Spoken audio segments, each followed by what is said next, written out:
Hello! Hi! I'm standing today. We be standing here today. Hello, Azazel. Hello, Average Joe. Hello, hello, hello. To my lovely, dear, sweetest chat. How art thou?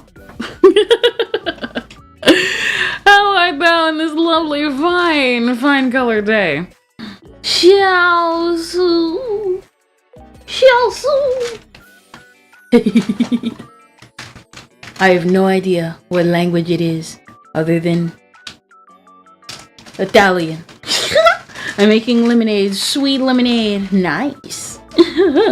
I had to prepare. Thankfully, we had some time this time for stream.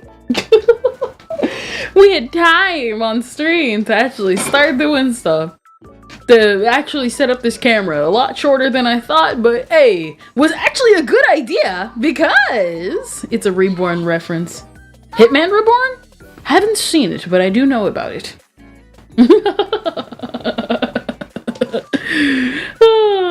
Before we get started, we're just gonna chat for probably like 15 or so minutes. We've got a couple of them to get through.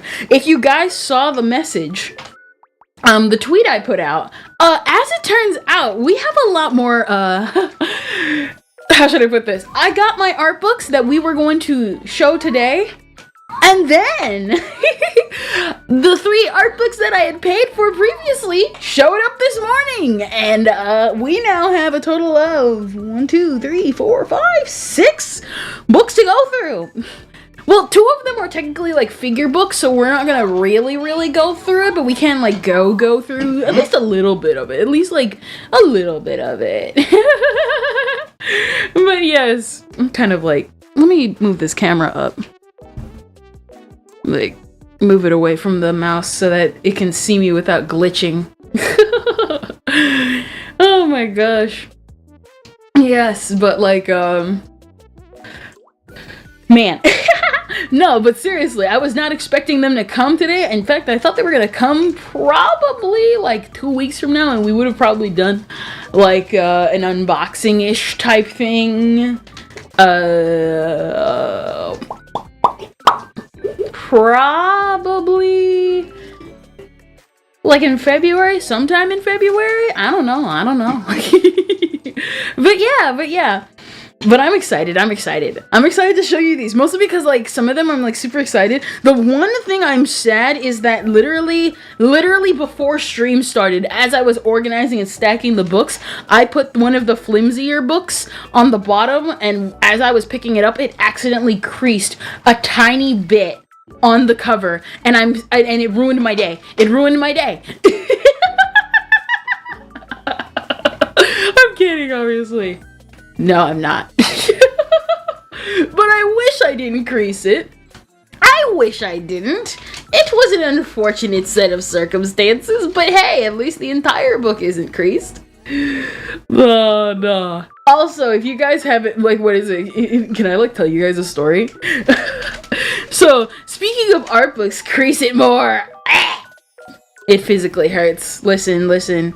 It's like an art book by this one artist. I like really like her old classic style, Kira Inugami. She did H2. She did the art for H2O Footprints in the Sand, which is what we're gonna talk about in a little bit. And she did another series. I don't remember what it was called, but I remember seeing it a lot back in the day. What was it called? Kira Inugami.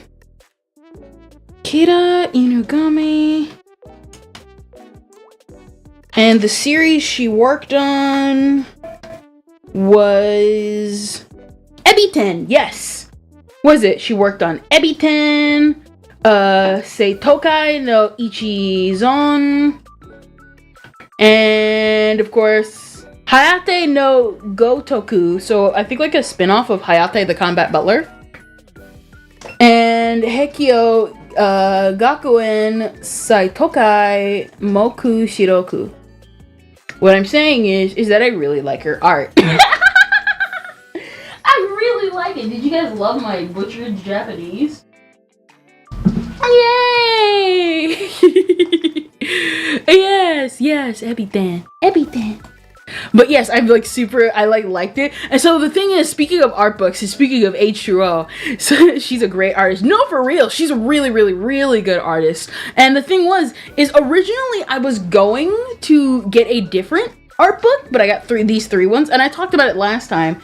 I was going to get the art book for H2O, and it was like a complete that included the spin-off and the main game. But the problem is that if you know, a lot of these art books from Japan that feature visual novels, because she is a visual novel artist, a lot of them are eroge, and eroge is basically porn. And so I knew about that, and I really do like H2O. I really liked the anime adaptation, and so I was like, I need to get the art book. And so for a straight week, I was debating on getting the art book, but I was nervous because when I was looking for visual novel backgrounds to study, unfortunately, I ended up stumbling across some of the more explicit CGs. And one of them that I didn't expect was Sesbian Lex. And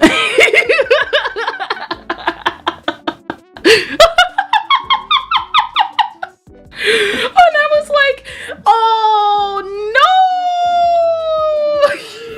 no! Now I have to really think about it, because what happened is that in art books from like visual novels, they will have like usually popular or regular CGs of the characters, and that ranges from wholesome, just straight up, they are having sex. and so I like debated, because I'm like, well, these ones are kind of more hardcore than like, I'm not really used to that kind of stuff. And so I was like, okay, what do I do? Do I like abandon it, or do I like go for it? And I like asked everywhere, because it wasn't just the fact that it had the explicit CGs. It was the fact that there were no images of this specific art book online outside of the binding, the cover, and the back. And so I was like, I need to know before I make a purchase, bro. I need to know. Oh my gosh. And so I ended up realizing I need to give up on this. I can't keep doing this to myself. Prawn is Gucci. Hello, Kuma the bear. She's a great artist. It's physically her. Did you see my message in the Discord server? I think I did. Gotta walk on eggshells. Yep. And the thing is though, is that I was giving into it, but then the problem... And this is ironic, because I actually have an art book. And this is like ironic that I'm saying this, because I ended up getting an art book with less hardcore CGs, but still having the Arrowgate stuff in it, but censored. But like, again, the stuff from H2O was like not what I was prepared for. It was all I'm saying. And so I gave up on it. And then I ended up finding the art book for one of my all-time favorite anime, even before H2O. and that was Air. And then I ended up, from that same seller, finding an art book by Daruma Matsura from Kasane and the Celestial Steel. And then I found another one that had Trigun on the cover from this one magazine called Comic Kickers. And I was like, oh, the art in this is so beautiful. It's so good. You guys have no clue. It's so good. We're gonna go through them. Oh my gosh. Wait, I think you mentioned this before too. I did mention it before, but I kind of wanted to like explain it again for the people coming in. Oh my gosh, one of these books we are gonna have to be so careful of, or else I'm going to get banned. And I was like kind of debating it because I was like, wait a minute. I remember seeing a playthrough of Air and I didn't get to any of the explicit stuff, but I do remember this one scene and I literally... It's literally the first page. It's literally the first page. But it has everything else that I like, and again, it's not as hardcore as H2O. Oh my gosh, listen, I can handle a couple of nipples here and there. But I had to back down. I unfortunately had to back down when I saw the Lesbian Lex.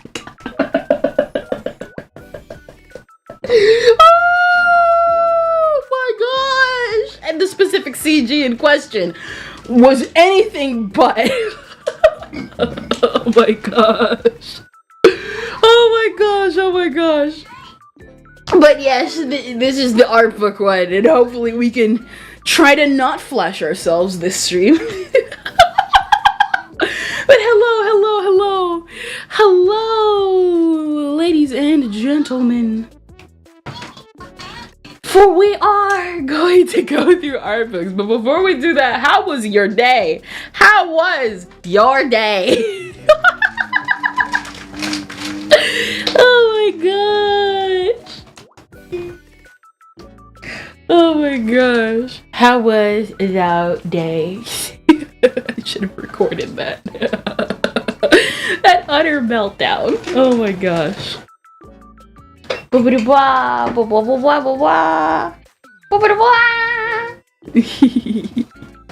excited.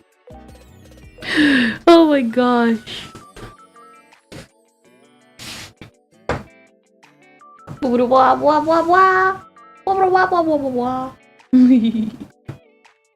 Nothing. Nobody. You all had a boring day? I can't believe you. Why can't you be more interesting? Stream over.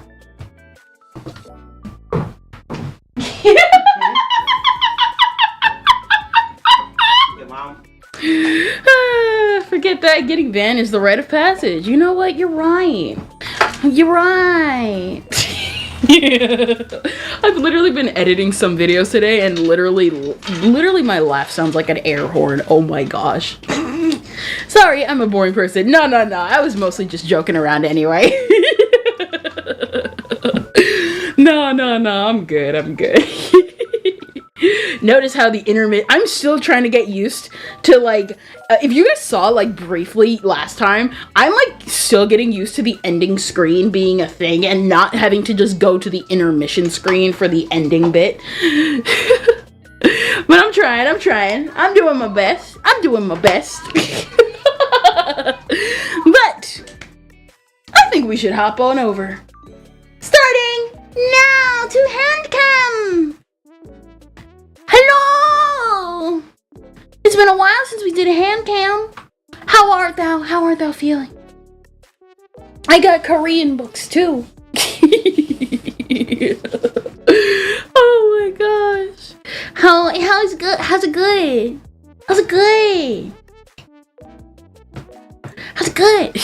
I don't get time. Listen, only one of these is arrogant. Only one of these is arrogant, bro. Oh my gosh. Look at, we got, so 3 of these I ordered on Christmas and 3 of them I ordered after Christmas. So this was one of them. This is actually what is it? We got a couple. We got a couple. I gotta be careful of this camera. I don't want it falling. Oh my gosh. We actually have two of them. One is for figure drawing, and one is for facial drawing. This one, and of course, Kira Inogami, Daruma. You know what? Let's put them back, and then just kind of unstack them as we go. We're not gonna, like, super go into them. I'm kind of weirded out by the way they stacked them, because this is book 2, and this is book 1. But they put book 2 on top, and it kind of confused me, because I thought this was the figure book, and it turns out this is the figure book. I'm just like, why? Oh my gosh. We'll stack them properly or later. But yes, so I bought this one because I saw a teacher on Twitter. They were no, that's a different book I'm going to get in the future. There was this person who was talking about figure drawing, and they were like, I can't understand a word they're saying, however, what's in the book is still pretty valuable. And then I bought it, and when I actually looked through it, it's actually in English. It actually comes in both Korean and English, so it's basically like a body anatomy, trying to like make sure, like, you know, the anatomy and portions are really good. And I am going to pick this up, but closer to when I am, you know, more adept with like drawbox and stuff like that. So we got like the chibi page. As you saw, we had female body. I'm sorry, Twitch. There's thighs all over this book. I'm so sorry. I'm breaking tongues, guys. Oh my gosh. Cool poses, the male figure, female figure, and different angles and stuff like that. And I think it's actually pretty cool. I think it's a pretty cool thing. It's a really, really cool thing. Unfortunately, I cannot read Korean. However, I can read the English below it. Oh my gosh, it's actually pretty cool, like when you think about like anatomy and stuff like that, because it's like a lot, it's a lot harder than you think. Like when you get it. Like one of the things that clicked faster with me as I kept drawing is that like legs were like, arms are still kind of a little bit difficult for me. However, legs are really easy to grasp when you look and study your own legs, because everyone keeps drawing them straight when really they're just kind of bent. It's like curved, but like curved in a way that like you would have to like look at your own leg to like fully understand. Like so like here it's curved. And then for like the guys, it's like kind of not as obvious because there's a lot of muscle. And then for like women, it's curved, and then the leg down here is where you gotta like curve it again. I think what's really cool also is when you keep studying is the fact that like the bottom leg and the top leg are kind of the same height, with only the bottom part of the leg being shorter than technically the thigh because it's connected to the butt. And you don't recognize it because there's just extra length to it and stuff kind of like that. It's like really, really cool. And muscle. This is body. And of course, the one thing that we're all dreading eventually. I hate hands. There you go. And we shall move on to the facials. Oh my gosh. This is pretty much the same thing. Just remember to line your proportions up. Now the thing was though, is faces always pretty much clicked with me. When you like draw and study faces, the one thing I actually recommend for when to study faces is draw one eye. And then like go to your like favorite series, just a bunch of your favorite series where you like drawing the eyes and you love the eyes of series, and redraw the eyes and how the nose and the mouth is positioned, and do that a couple of times. I only did that for I think like, I want to say an hour. And I remember I spent time just drawing faces just randomly one time, and I just kept doing that for, I want to say, for like probably a month. And faces pretty much clicked with me. At first I thought my faces were pretty good in the beginning until I went back to my old sketchbook and realized that my faces were trash. Because they're so scrunched up and close together. Because like there's distance, and I still kind of have issue with that even now. It's just that like, I don't know, personally for me, I always end up adjusting it to like a certain degree. And it's like, why? And hair's also, oh my gosh, don't even get me started on hair. I'm so glad I didn't take a look in this book earlier. And I didn't know it was also a tutorial on hair. Oh my gosh. Finally, something that'll teach me on how to do hair properly. Hi, Ken. So do I. Hi, Kendra. Hello, Jose. Hello. So we're going through the first set of books. We went through the figure book, and now we're going through the head, facial, and hair book. I bought this one for Christmas so I can study. And now, this is actually super helpful. Okay, so it doesn't look like it because I can kind of hide it, but I'm actually really bad with hair. But I spend so much time with it that, that's amazing, man. I need that myself. What was this called again? What is it? It was called Point Character Drawing by Taco. And the dude had a link in the description, but I'm pretty sure you could probably just like screenshot this and like find it on like Amazon, because that's how I found it. That's amazing, man. Yeah, for myself, the first hello message didn't send earlier. It actually did, but like but I thought you maybe had like kind of like left it, and then I kind of forgot. I'm sorry. No, but I can kind of hide it, but I spend so much time with it that it looks like I'm doing it natural. I feel like now I'm kind of getting into the swing of it with the PSI fan art that I did recently. But yeah. Yeah.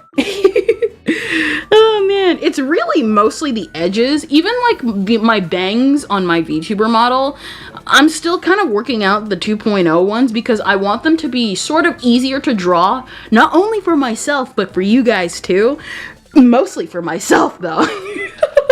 Mostly for myself because they're so hard to draw. These are so nonsensical.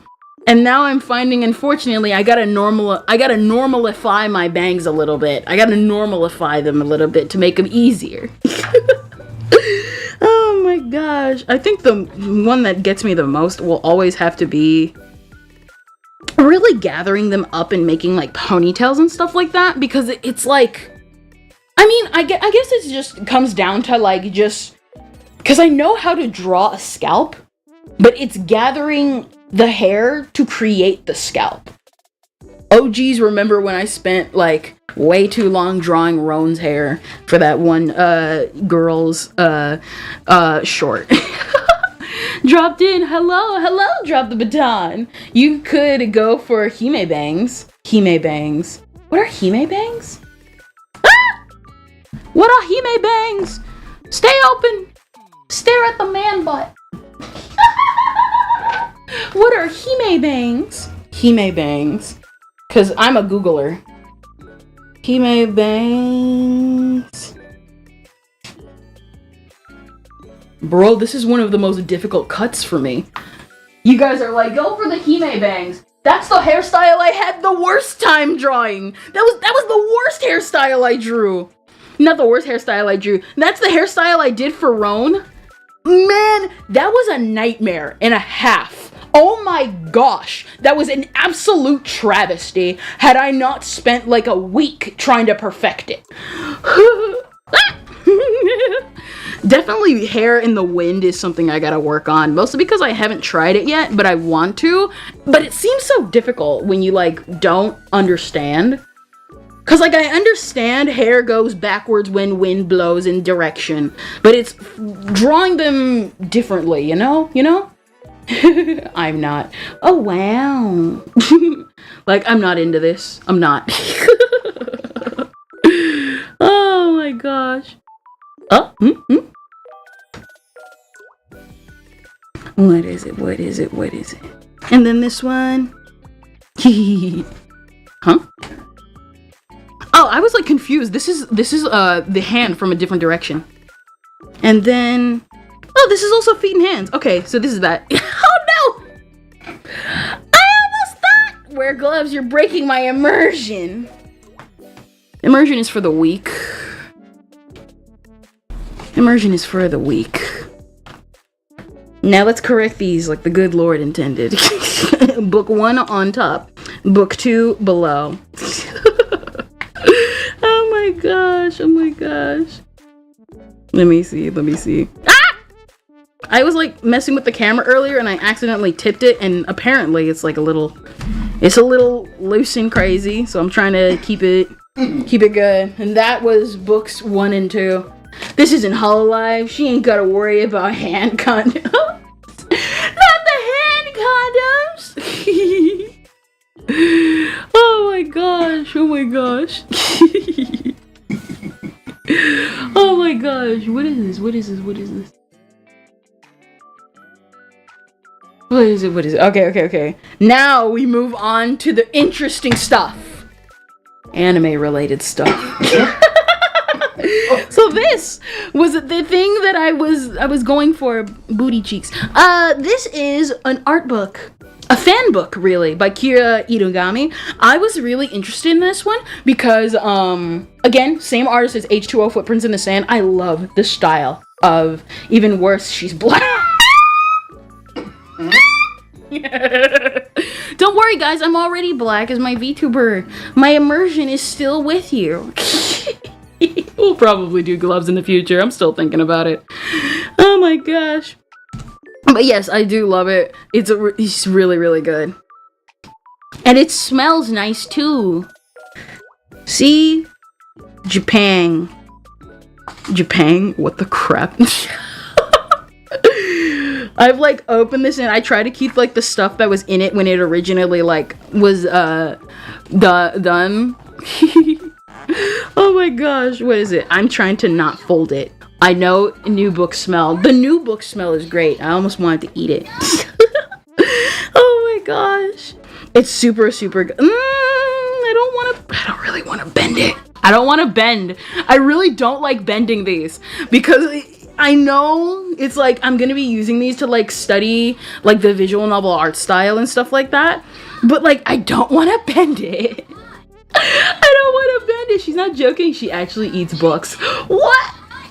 I don't eat books. My teacher told me not to do that in the 3rd grade. Oh my gosh. So yeah, what is it? So basically, these are the books. These are the books. And of course, we gotta get the money shot. We gotta get the money shot. Back then, when flat-chested, back then with the flat-chested girls and doing fake boob gags. Technically, that gag never ended. You just gotta find them in comedy series more often. If you don't, come on! If you don't unblur, oh my gosh. It's blurring the tennis boobs. I miss that gag. Man, listen, the one thing, listen, even Shimonetta never did it. To be fair, there were dirtier things Shimonetta did. Oh, tasty new book smell. Okay, so what is it? Here we go. I actually highly recommend the anime adaptation of H2O. It's a really good adaptation. Like, it's a good anime. It's one of my favorite. I remember I like never watched it. Then I watched it. It is one of my favorite anime of all time. The romance is so sweet and the character interactions are so good. I hear it's even better in the visual novel because of course time and budget and money and all that type of stuff, and also snoo for those who are interested in it. Oh my gosh. Oh, the snow. And so here we go, and then the timeline of when this is the Seiko, but if I remember correctly, this is Ebitan right here. This is the Ebitan art book, fan book. That's why young me always went for ecchi comedy manga. You are talking to someone who literally would go out of her way to watch harem anime because she loved that kind of comedy. Still kind of do a little bit. I don't take it seriously. They're not real. Oh my gosh. And the one thing I also really like about the art style is the shading. So the thing with visual novels back then is the fact that a lot of them, I'm gonna open this up so you can like look, and I don't know if you can read Japanese for some of you, but hey, you would be pretty cool if you did, if you want to. Oh my gosh. Tell that to Twitter. Oh my gosh, don't even get me started.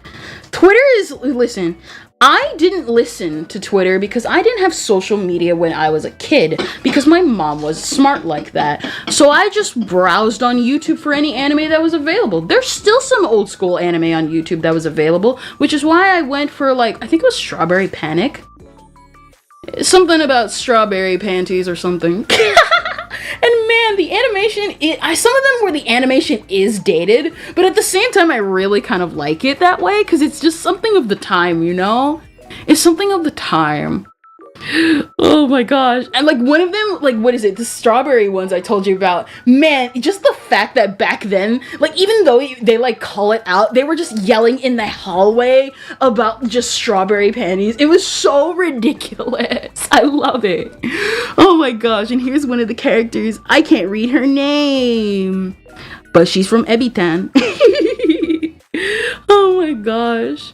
I know Ebitan got an anime adaptation, and I know another series by Kira got an anime adaptation too. I see clips of it every now and then for some reason, and like it's really cool that people are just watching old anime just to watch old anime. My only issue is that people are watching old anime and being like, oh, I don't like that. Oh. And then they don't discuss any of the things they like. Discuss the things you like, bro. Just discuss the things you like. Also, what is it? There's also like concept art. I'm like, there goes the card. There you go. Oh my gosh. We'll be getting to that one in a minute. There's like concept art and stuff like this. I'm trying to keep the glare off. Because these books are kind of shiny a little bit. There's like concept art and everything. It's really, really good. The thing is problematic. Like, shut up. You're right. And I agree with you. Listen. There are some anime out there where I do think some of the stuff out there is dated. Listen, not everyone's gonna appreciate Master Roshi's humor. I don't really fully appreciate it in the sense that he's a pervert. You know what I do appreciate? The fact that Bulma smacked him in the face like the pervert that he is, which is the one thing that I really liked. A lot. Here's another character and more concept art. A little bit. This one you can probably tell from the page that I just went from. She's the fan service character. Cute, ditzy, and of course looks good in a bikini because of course. And of course she's also, let's be real here, she's the otaku bait. Don't we love otaku bait characters? And you know what? Screw it. She looks like she had a different, shorter hairstyle back then when she was first being developed. It's so cute. Oh my gosh. I really wish I kind of wish I could read it. I wish I could read it. Because it looks like really cute, fun facts and stuff like that. And here's another character. She is the super cool Kudere character. Because Kudere.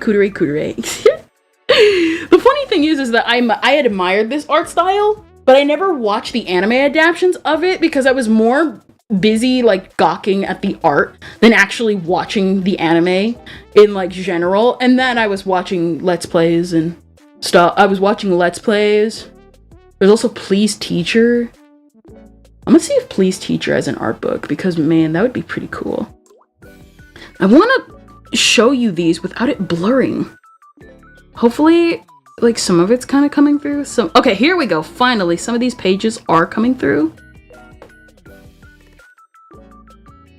Is it, like... I'm trying my hardest, guys, but the blur is winning. Let me see something. Let me see. There we go. Okay, there we go. Just making it full center page. Really good stuff. Really good stuff there, guys. Super, super cute.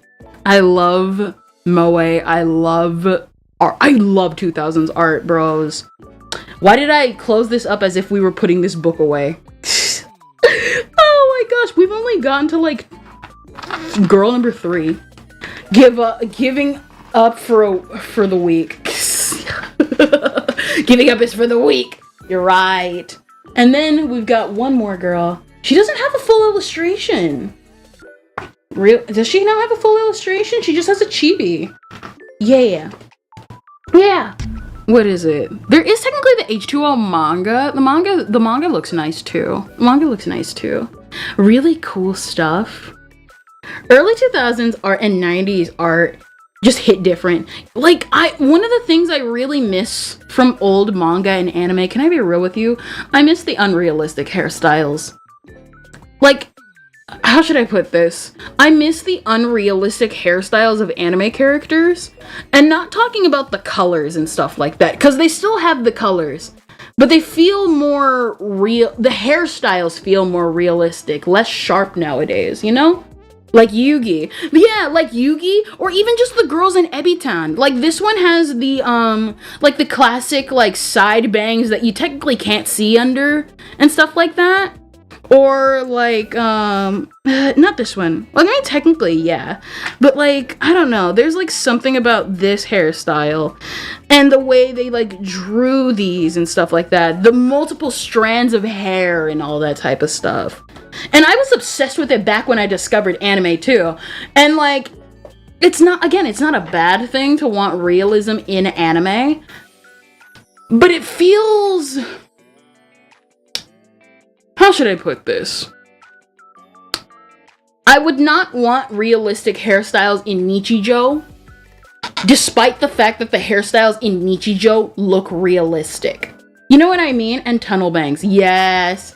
What is it? Like, a good example. In my personal opinion, Nichijou's hairstyles feel the same as these types of hairstyles because Nichijou is already an unrealistic series. People, listen, it's like that one game director said, stop thinking about the logic of applying real life into anime and manga. If I wanted to watch real life, I would look in the mirror and cry. Okay? I would look in the mirror and cry about how sad my life is. I don't want to think about my life. I want to watch cute girls doing cute things. And that's exactly what I plan to do for the rest of my life. There's some manga panels. Restrictive? Kinda. What is it? Like, some manga still kind of keep that like, what is it? With manga and anime of the 2000s, I like the fact that it's unrealistic because it makes the realistic hair stand out. Like with Kasane, we're gonna get to it in a little bit. Kasane's hair is realistic, but the way it is used in Kasane makes it unrealistic. And that is something I really wish a lot of anime and manga would do nowadays. But the problem is, some series don't need it, some series don't, and when they could've, they didn't, and blah, blah, blah, blah, blah. Basically, I want cool stuff again. I want there to be another cool Goku hairstyle. Also, well, it also has more ways to draw, in my opinion. Yeah. Like, there's more interesting dynamics with less realism. Exactly! Like, listen, everyone made fun of crazy anime hair, but it made the characters memorable and all that type of stuff, right? And this is super cute. Oh my god, see? This one, like, look closely! Like, look closely! This is flat hair, and the designer still chose to, like, loop her hair into a heart, bro. It's cute. I love it. It's kind of blurry. Let me see if I can get it closer. Here we go. See? It's cute stuff like that. Or people who look into the political dynamics of Nekopara. It's funny, but we're gonna keep it in the realm of funny. Not get actually serious about it. Because it's freaking Nekopara. You're going to have sex with the cat girls, and that's all you care about, okay? Imagine hating everything that makes anime unique. No, for real, bro. I think this is the male lead, and he's short. Or this is the female lead. Or not female lead. Or this is one of the female characters that's, like, tomboyish, that has the Hideyoshi gene, and is going through wacky shenanigans. I'm not sure. Let me see. Let me get closer. Look. Ah, I hate the blur on this. This happens every single time. There's nothing I can do to fix it sometimes. Let me see something. Autofocus. Let me see something.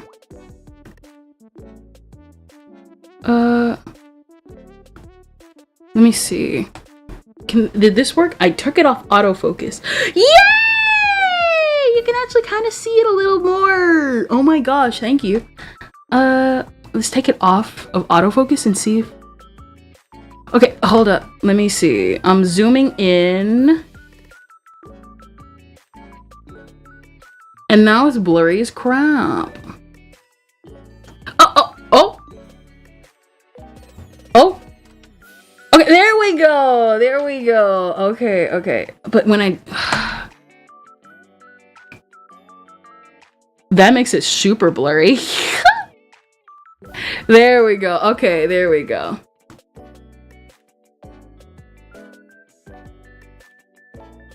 Oh my gosh. I love it. What is it? I saw someone. Just curious, Zendra, did you watch Tokyo Mew Mew? I watched, unfortunately, listen. I'm gonna get crucified for it. I watched Mew Mew Power. I liked Mew Mew Power. I liked the dub names for Zoe. I liked the romance. I liked the dub names. I like how everyone was. It's hypocrisy. Die in a hole, but I stand by what I said. A double layer like a modern air gay censor.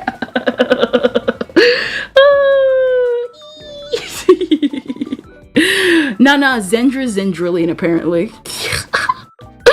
Alright, there we go. I think this is perfect. I had it apparently on autofocus, so that's probably why. It's a lot like... What is it? Hopefully... Man, I really wish these it's smaller images and I hate it. Here we go, now we can get to the cuter illustrations. Man, that gloss almost made her look naked. Oh my gosh. I actually always remember seeing her every now and then, and it was mostly because her hair ties, and I always liked them, and I was just kind of like, I like her character design, but I'm not sure how to feel about her character in the show that I have never watched before. Oh my gosh. And this one, that has to be a male lead. This has to be the male lead. Only like artists back in the day would make the male lead look something like this with a girl like this. Oh my gosh. That is it.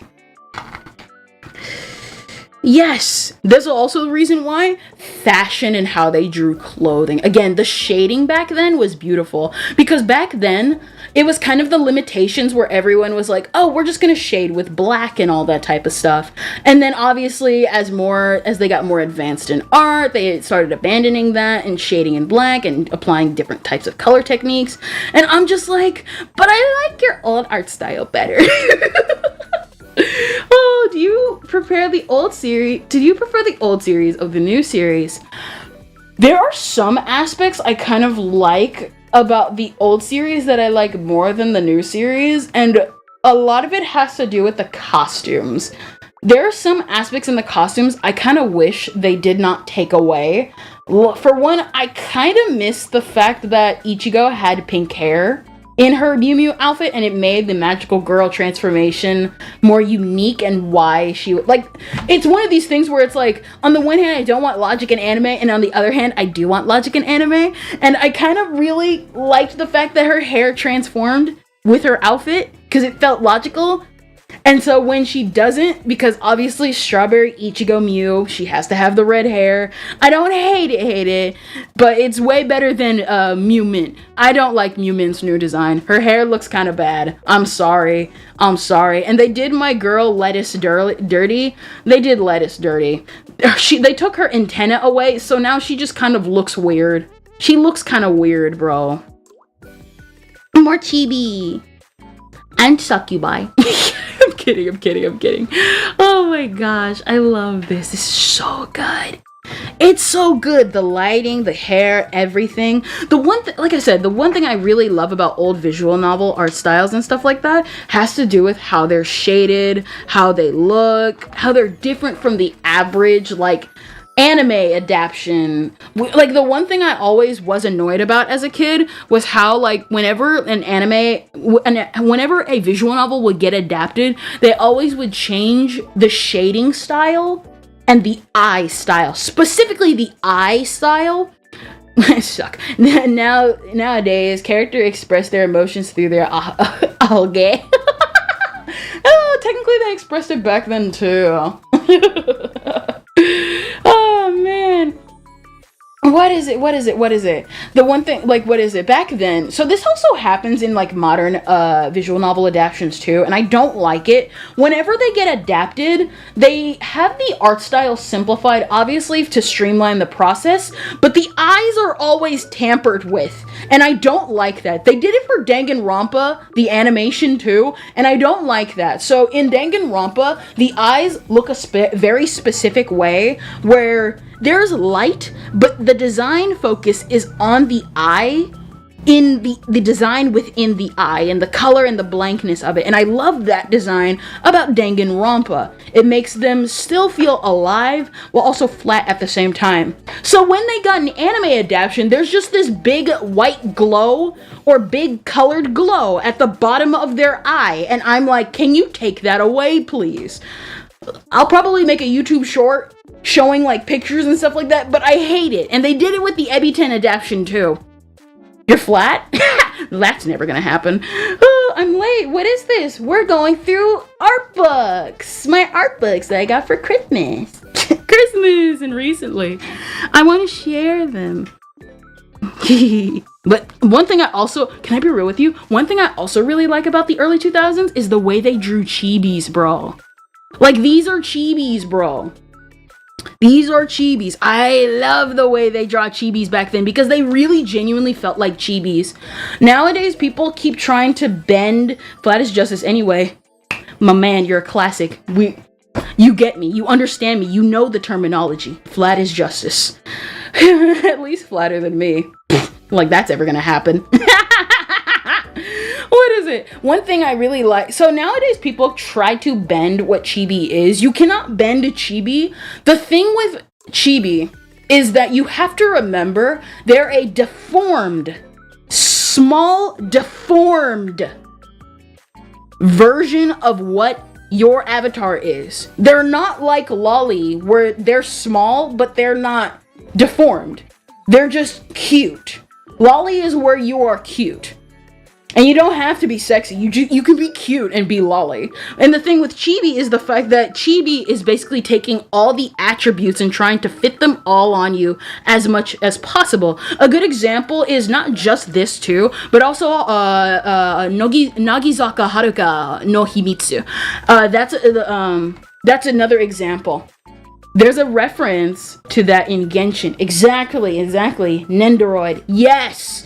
Nendoroids are chibis. Nendoroids are what chibis are. You can bend chibis and make semi-chibis and stuff like that, but there's a point where you're clearly just making a lolly and just slapping chibi on it. There's nothing wrong with that, but you gotta edit the proportions to make it more chibi, bro. And not the American definition of chibi, because there is a difference. Like, what is it? Like, a good example, Steven Universe. The characters are not chibi. However, in the Steven Universe game, they are kind of chibified. Like, that is our example of an American chibi. Simplifying the details, but keeping enough to where you recognize the character. Whereas in Japan, it's clearly, like, add as much of the original detail as possible, but make the proportions on the body as small as possible. You know what I mean? Funko Pops are the American imitation chibi. Yes. Some Funko Pops look really good. Some of them don't. We'll get to one of my least favorite Nendroids in a bit. We're gonna get to my least favorite Nendroid in a bit. There you go. Yay!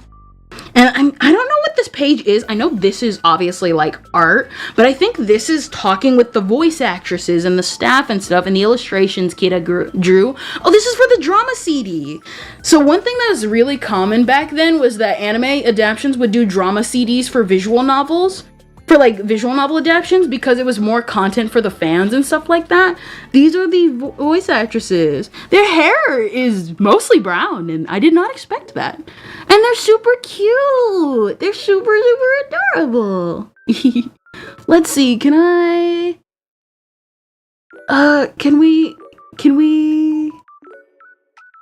still kind of blurry a little bit, but we got it. Oh my gosh. Oh my gosh, and here's more interviews and characters. Act 1, A1, A2, A3. These must be like the Q&A questions for the voice actresses and stuff. This one I actually saw for like a little bit. I'm guessing this is supposed to be an advertisement or maybe in addition to the CDs where it's like the other characters in the series or like a complete... Oh, these are the voice actresses. I just realized that. Literally just now. I was like, what are these characters? I think they're for a different project. I literally just realized they're the voice actresses. I'm so dumb. Oh my gosh. Oh my gosh. I'm goofy like that, guys. I'm goofy. Oh my gosh. And here, I actually went through this earlier. This has to be the protagonist or something. Or maybe just, this has to be a male protagonist. Either way, I'm okay. Listen, I'm okay with femboy. I'm okay with femboy. This is the manga. I wish I could read. I wish I learned how to read Japanese. But the illustrations in here are so gorgeous. You know what I mean? They're so gorgeous. And I just love the way, I really love the way that Kira did her eyes. Again, one thing you're gonna find out pretty fast of me, one thing I love in anime is the eyes. I love eyes in anime because the more unique the eyes, and I don't mean like something like super crazy, super out there. I mean, what is it? One of my favorite eyes of all time in anime, Blonde Twin Tails, is a peak design. Oh my gosh, with the oversized bow. You know what? Yes, look at her. She's like one of the ones I noticed immediately outside the character. She looks super adorable. What is it? So like, I don't like just fawn over any type of eyes. I mean, I want the ones that make you go, wow, I can't believe that character looks like that. I think it started with D. Gray Man. Can I be real with you? Because I really like the art style and just Alan, his whole eyes. So for those that don't know, in D. Gray Man's a fantastic manga. Unfortunately, it is released it's released tri-monthly, which means you get 3 chapters a year. And unfortunately, the author went on hiatus like the end of last year. So people are waiting 6 months for a chapter. IRL cam is so weird. It is indeed. I love drill hair. It's comical. To be fair with drill hair, oh my gosh, I was just remembered Venus versus Virus. Venus versus Virus was what really solidified it for me. I love it. She goes on hiatus a lot too. Yeah. Okay, Alan has such great design in general. No, for real. Can you imagine if they went with the original concept of Alan being a girl? I really don't think the series would have been as impactful design-wise, personally. I don't know. Maybe in an alternate dimension, it really would have been like really cool, and she wouldn't have been on hiatus for being sick. Whatever. She's enjoying her glass pen, her family, and her cats. One day we'll see the ending of D. Gray Man. One day. Oh my gosh, they're talking about stuff. What are they talking about? Someone years later is gonna watch this VOD and be like, they're talking about pineapple pizza or something. Tennis! They're talking about tennis! Oh my gosh, so cute, so good. Oh my gosh, I love it so much. So cute. Ooh, I'm pretty sure she has blue eyes, and this is why her eyes are so bright, because that was common back then. If you were born in the Americas, because we all know she's clearly from England, because that's how the early 2000s were. They're like, you're from England because you're blonde and have blue eyes. Seriously, they're talking about Prince of Tennis. I just hope it's in my time to see that ending. No, for real. Everyone wants it to. I want her to focus on her health, because we do not need more mangaka just dying and leaving their stuff incomplete is all I'm saying. Last thing we want is a repeat of certain mangaka dying and all that type of stuff again. That would be sad. That would be sad. Why is it creased up here? I'm hating myself right now. There's a crease right up here. There's a crease right here where my thumb is. I hate it so much. I'm not doing that. Oh my gosh, and then here we go. I'm guessing this is a promotion of Kira's next manga, or maybe just like promoting her art and stuff like that. But it's really good. It's really good, you know? White hair means Russian German. No, Alan is from England. And there's the ending, and that's book number 3. This is the E10 fan book. I was kind of confused when I was buying this, because I was like, what does fan book mean? I want her art style. Also, lemon boobs. I wanted her art style and not a fan book. And as it turns out, art books in Japan are kind of weird. There are some that are art books, but then there are some that are art books, but they're for specifically the fans. And that's where we get fan books like this. And I was really, really happy to get it. I'm really happy. I have it. Oh my gosh. I didn't realize I forgot to swap the Twitch redeems again. Let me do that, and I'm gonna take some swig of water. I'm gonna take a swig of water. Idolaster.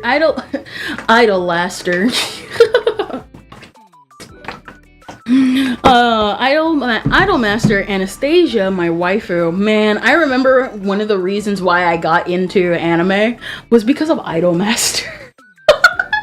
But it was specifically Yayoi. I loved Yayoi. I remember back then. Can I be real with you? A lot of people stumbled upon the AMV anime scene in the West. I don't know how I did it. I stumbled on the AMV scene in Japan first. Back then, when they would edit clips of girls just saying singular phrases and then like with the cap off, you know, like blah blah blah blah blah. What is it? Say this phrase, blah blah blah. All that type of stuff. Oh, what you say? Oh my gosh! Wait, it got creased some more. What?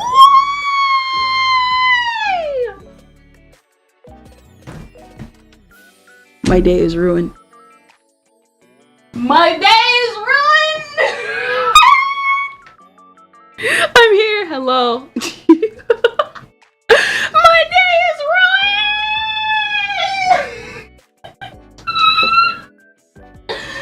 Oh my gosh! I'm walking because what?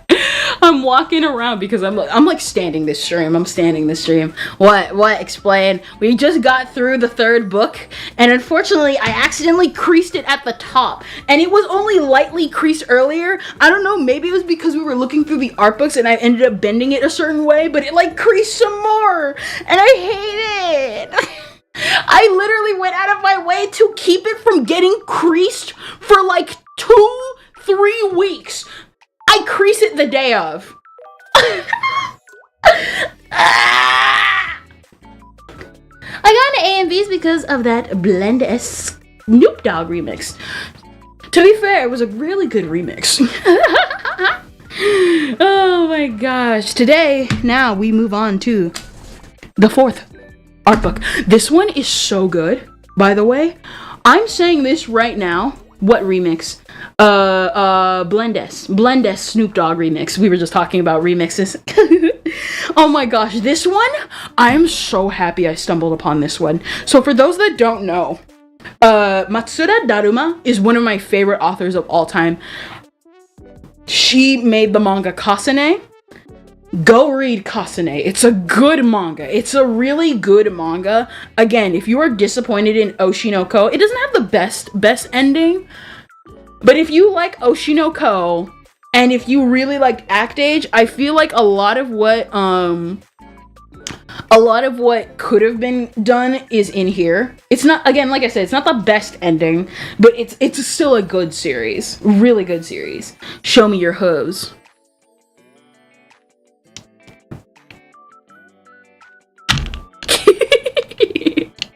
Oh my gosh. Let me see. Let me fix this real quick. Oh my gosh. Oh, hey.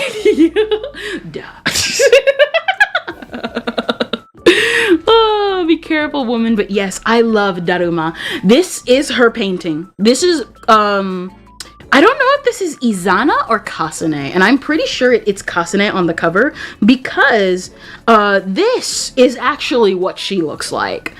Again, go read Kasane. It's such a good manga. It's such a good manga. Such a good theater manga, too. So this is what Kasane looks like. I've talked about Kasane in the past.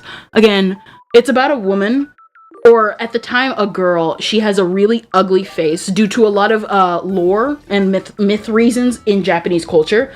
And her mother had a lipstick and was like, wear this lipstick and kiss what you desire. And so she kissed the face of her bully, who is this very pretty, beautiful, like, girl. And she ended up getting a face kinda like this.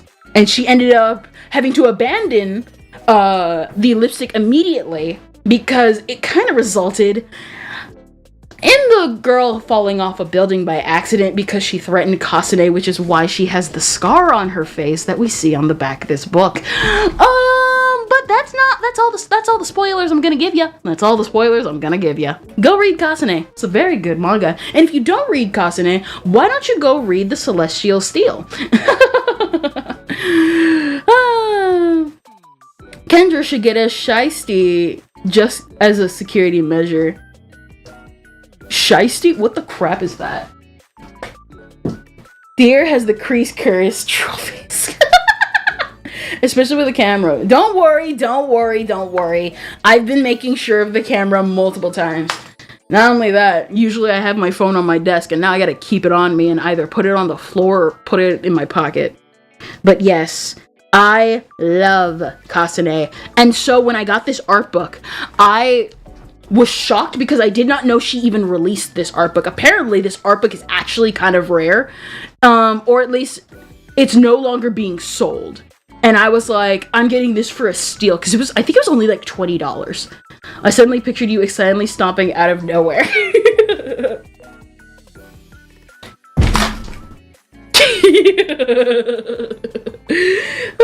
Fuzzy Chew and me and Mika Picasso art book I'm saving for. Ooh, who is that? I'm going to take a picture of that and look them up later. Because I don't this is like technically my first time buying art books, because I don't really buy art books. But I want to, because I want to get the authors I like and study their style so I can improve in it, you know? Really good. So this one doesn't really have as much words, since they're this is more, again, like a general art book.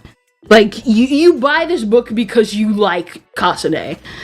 And this is Kasane. Yeah, man, it's just, these are so beautiful. There's like a lot, again, you will not understand a lot of these images unless you've read the manga. And I know these characters. I know this blonde woman. This is a really important character.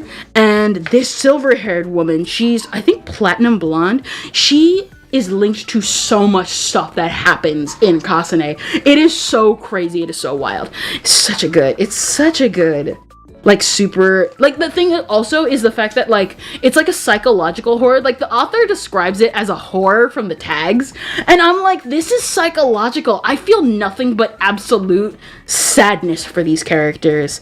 It's so good. Mika Pizzico is Bates' artist.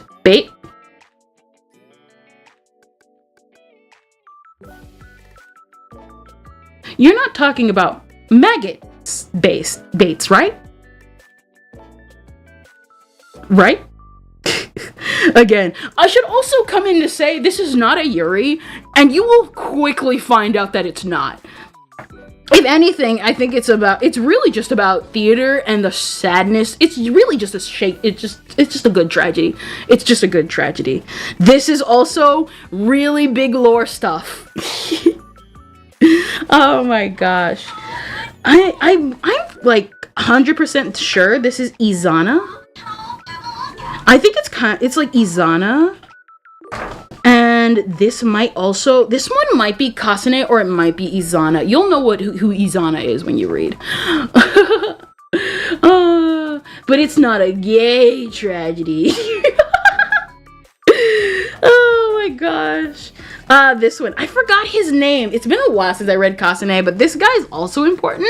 Mostly because he's kind of tragic, because he's like pressuring Kasane. Again, like so much stuff happens. He like pressures Kasane due to a set of circumstances, but then you find that he's really connected to her in more ways than what we originally believed. It's so good. She's Heikos Bell's artist, therefore it's not Twitter approved. Oh my gosh. I was like, baits, like maggot baits? Last time I heard someone talk about that was on Twitter when it finally got localized. Not localized, translated. Oh my gosh. Was her name Nojiko? I'm pretty sure it was Nojiko. But like, man, I love this. Like, again, like, I know you guys are like, these are beautiful illustrations, but when you know Kasane and you know what happens in the story, these images make so much sense. They're two artists who use absurd amounts of color. They're beautiful. To be fair, that's good. That's really good. One thing I really want to do is grow as an artist so I can do stuff like Daruma. She like constantly tweets about otters. Sometimes I like retweet her stuff, and I try and like her posts as much as much as possible. I love her art. It's so simple yet so beautiful. This is one of the things where I'm talking about, like, going back when we were talking earlier about hair in anime. When you know how to do hair, it makes the simple hair stand out, because people just make flat hair girl, ponytail girl, and it's like blah blah blah. You understand, bro, when you understand how I feel about some of the illustrations in D. Gray Man recently. No, for real. Like, I saw the art with Road. Man, Rhode's design has improved so much, and I already liked her design in the original D. Gray Man anime. I loved Rhode's design so much. The blue is so good in her hair. Oh my gosh. There's that lipstick. Like I said, it doesn't have the... Oh, this is so good. So you can't see it. Let me see if I can try. You can kind of see her original face. You can kind of see her original face in the reflection of the water or the glass. It's so good. And then, of course, the lipstick that connects it all. It's so good. It's so good. Rhode is such a good character, man. I knew she would probably, like, do stuff later down the line. It's Rhode. Oh, I know about this one. I see this image on Twitter every once in a while. I am 100% sure that this is Izana. It has to be Izana. It has to be. And I love the way, because these are, I think they're either, these are the literal flower I love to death, and I can't remember their name. What is wrong with me? Oh my gosh, I know what flowers these are. They're freaking in Animal Crossing. I think camellias? I love camellias. I love camellias. Oh, is that Mirai? Yeah, that's Mirai. Oh my gosh. Oh, this one. The most famous illustration used in volume 1. Oh my gosh. It's so sad. Because you feel bad for Kasane. You feel bad for this woman. Because everyone hates her and looks at her in disgust. It's so beautiful. And I know who this one is. This one I'm actually not going to tell you who this one is. Is it Kasane? Is it Izana? I ain't gonna tell. You gotta read Kasane to find out. But she looks so beautiful in the fire. Oh my gosh. And there's like a lord, and you're probably wondering also why doesn't like Kasane, like, can't she just steal a face? And it's just like her like stealing a face. Again, you gotta read it to understand. They explain later. It's like really complicated. Wait, Booba, what? yes. Boob. Oh my gosh, this is one of like the early illustrations that I remember seeing online back in the day, but this one's kind of new. I like this one a lot because, again, really anything contrasting Kasane's real face with the pretty face is really good. Turn the page. Up-eye. No. Boob. Up-eye. What's wrong with me? And here we go again. So good. We got comic. Oh my gosh. Oh, I'm like looking at myself instead of the camera. Little comic. I think this is lottery. Yes, this is a lottery one. I can't understand it, but basically no, I know who this is.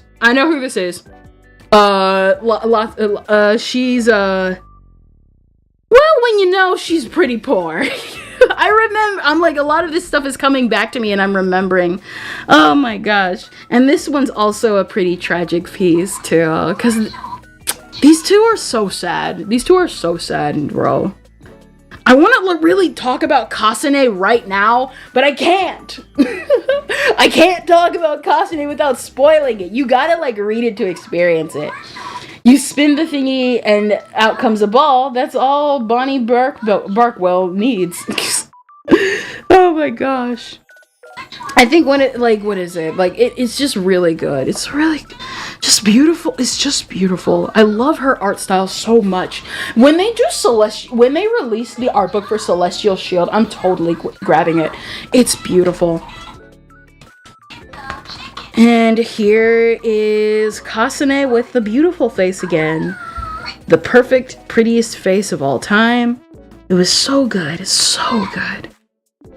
I don't, like, obviously I'm hyping it up, obviously. And so it's probably going to be like, oh, this was a letdown when you actually read it. But I know it got a live action, but it did get a live action. But my issue with the live action is, unfortunately, it cannot capture the beauty of... So, despite Kasane having an ugly face, I think she looks absolutely gorgeous in Daruma's illustrations. Like, this is gorgeous to me. And the thing is the fact that in the live action, it can't capture that because they don't even use prosthetics to make her look ugly. They just keep the scar. And they try and up the horror aspect, which does not work. There's too much melancholy with Kasane. You know what I mean? Live action rarely ever captures the spirit of the original. The thing is like, even if, because like Daruma likes the live action. She likes the live action. She has drawn illustrations for the live action. But my issue is that I don't think Kasane works in live action. I think Kasane works in like a 2-season type of anime. Give Kasane 2 seasons, there you go. Like, everyone's disappointed. Give them Kasane. This is Oshinoko. This right here could be the next, well, I mean, maybe not as hype as Oshinoko, unfortunately, but at least it has a solid ending. And Daruma is a nice person who doesn't screw up her endings, is all I'm saying. I'm kidding. Well, considering with Act Agent Oshinoko and the fact that that author is a pedophile and the other one just gave up. Maybe I am right. Oh man, One Piece is pretty much the sole exception. The only reason why it's the sole exception is because Oda literally said, if you do anything without my permission, I will pull the plug at any time. It's literally in his contract that he gave to them. There is no way to mess up this live action unless you went behind Oda's back. That's all I'm saying. Alright. I think Berserk fans are the same way with the 2016 adaptation. Yes. And I should remind people coming in, no, it is not a Yuri, and you will find out why when you read it. Though there are very similar, I guess, Yuri-esque vibes, I personally think it's more melancholic than Yuri. And I think this is either Kasane or Izana. Here we go. Let's get closer and see Kasane in the background or Izana in the background. I know the seller also had the Izana novel that focused solely on her, because Kasane obviously focuses on the daughter, but the novel focuses on Izana and her life before Kasane even became a thing.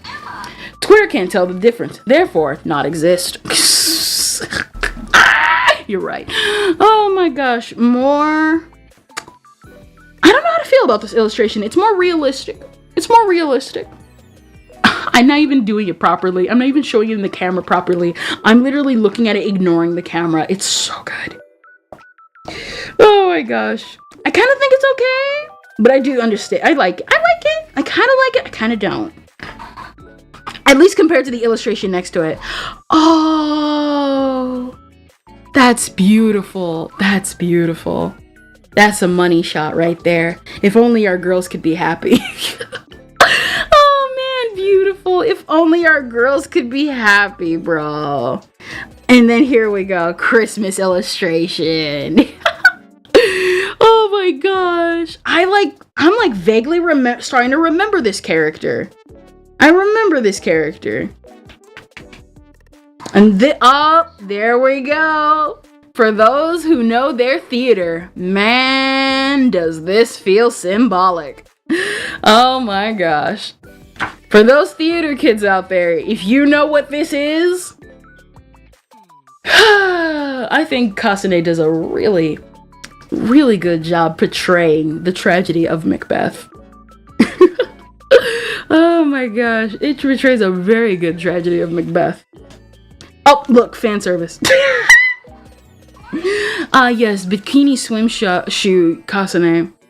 And of course, our young girl right here.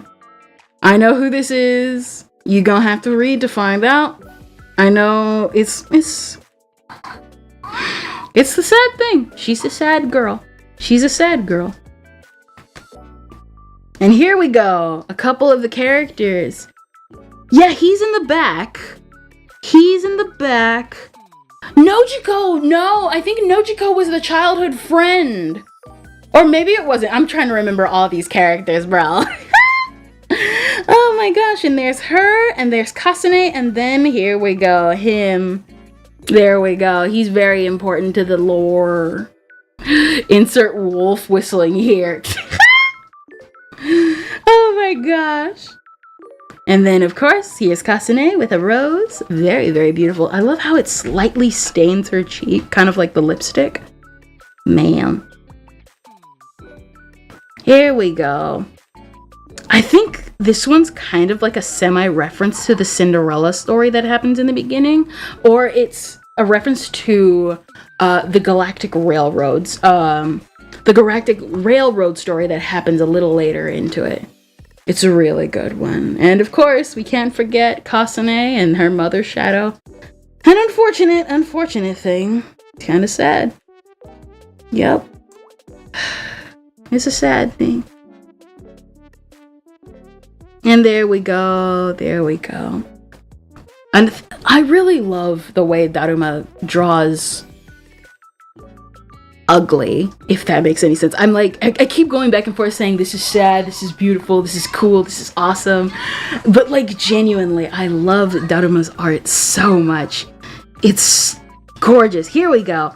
And this is chapter 1 of the manga that came with the art book. Here we go, a little illustration.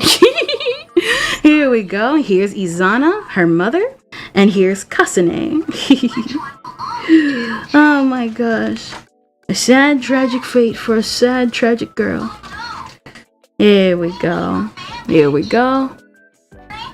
Lots of stuff happening. What is it? I think this is chapter 1. Her coloring is really warm. It's really pleasant to look at. No, for real.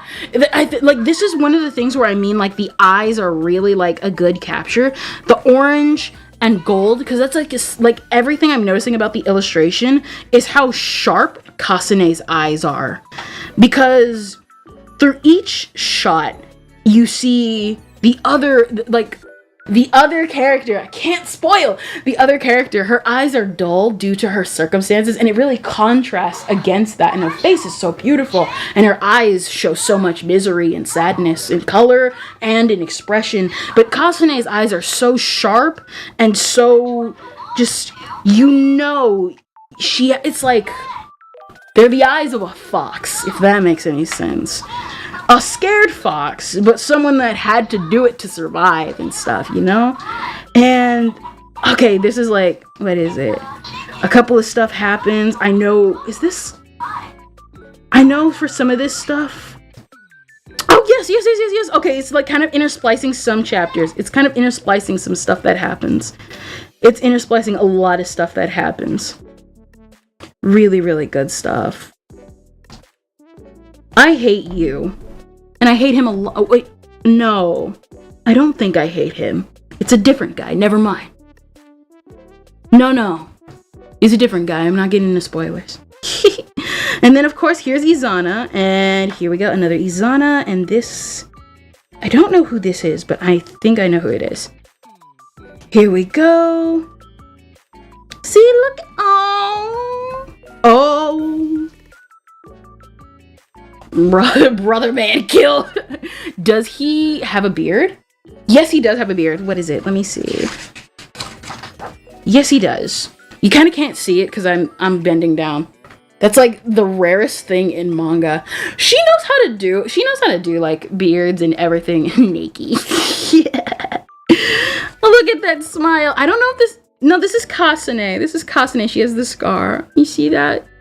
Protect this smile, guys. Protect this smile. She deserves happiness. To be honest, I really wish she did get happiness. Here we go. Long illustration. Lots of stuff. Lots of drama. Really, really good. And here's some more of the minor illustrations that were kind of put out throughout the years. Man, some of the stuff you can find online, some of it I've never seen online. A lot of it probably is also exclusive to the art book. Here we go. I think this one was made for the live action. There were like a couple, I think like 2 illustrations made for the live action. If not, still, it was gorgeous. Here we go. And this one. And this one. Here we go. See that sadness? She is also platinum blonde. And has blue eyes. Here we go. Alright. Oh my gosh. And then there's this illustration up top. I like the chibi illustration, unironically, kind of the semi-chibi. And then, of course, we cannot forget our main man. I know I'm, like, not saying his name, but it's because I forgot his name.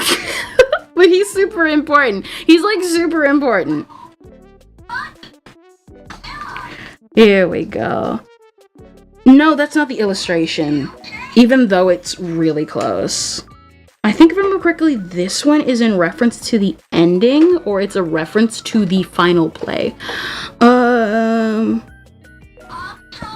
There we go. Oh, okay. Oh, no. I remember some of this. Okay. I remember some of these illustrations are like, I think, redraws. Some of these illustrations are redraws of stuff that happened.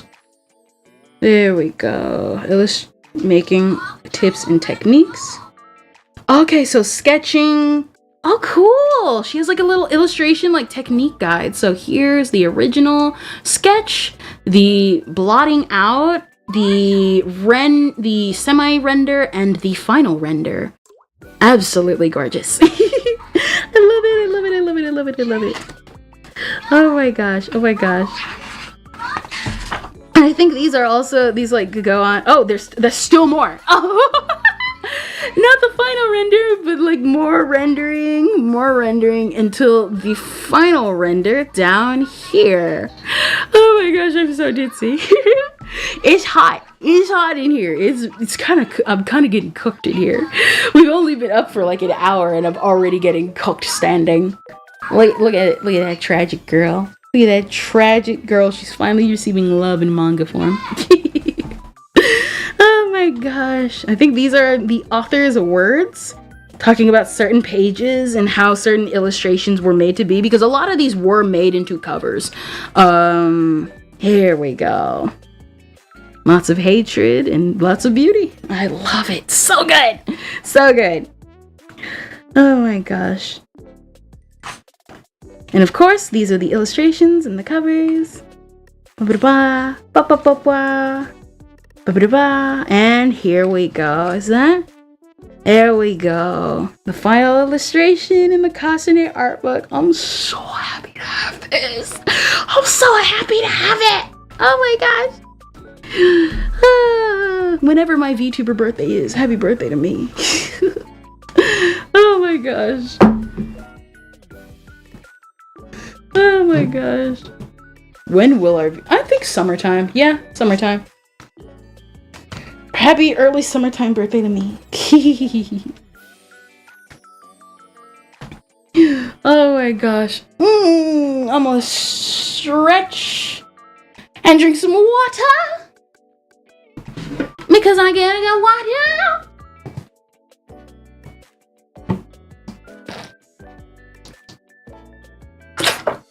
Okay, but the Trigun book. Okay, so this one, I thought it was a Trigun specific art book, but really, it's not.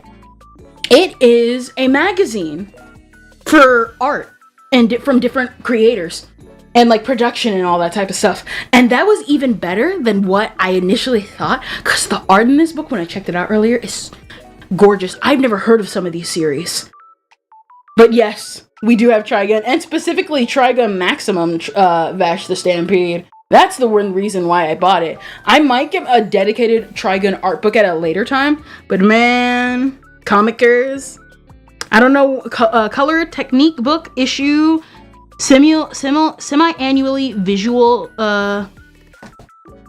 supporter. Yeah. Supporter. Yeah. I can't read. It's really good. This is really good. This is attached. I'm like, no, I didn't even know this was in. Oh, that's so good. I didn't even know this was in here. Oh my god, this looks so good. I'm not creasing this.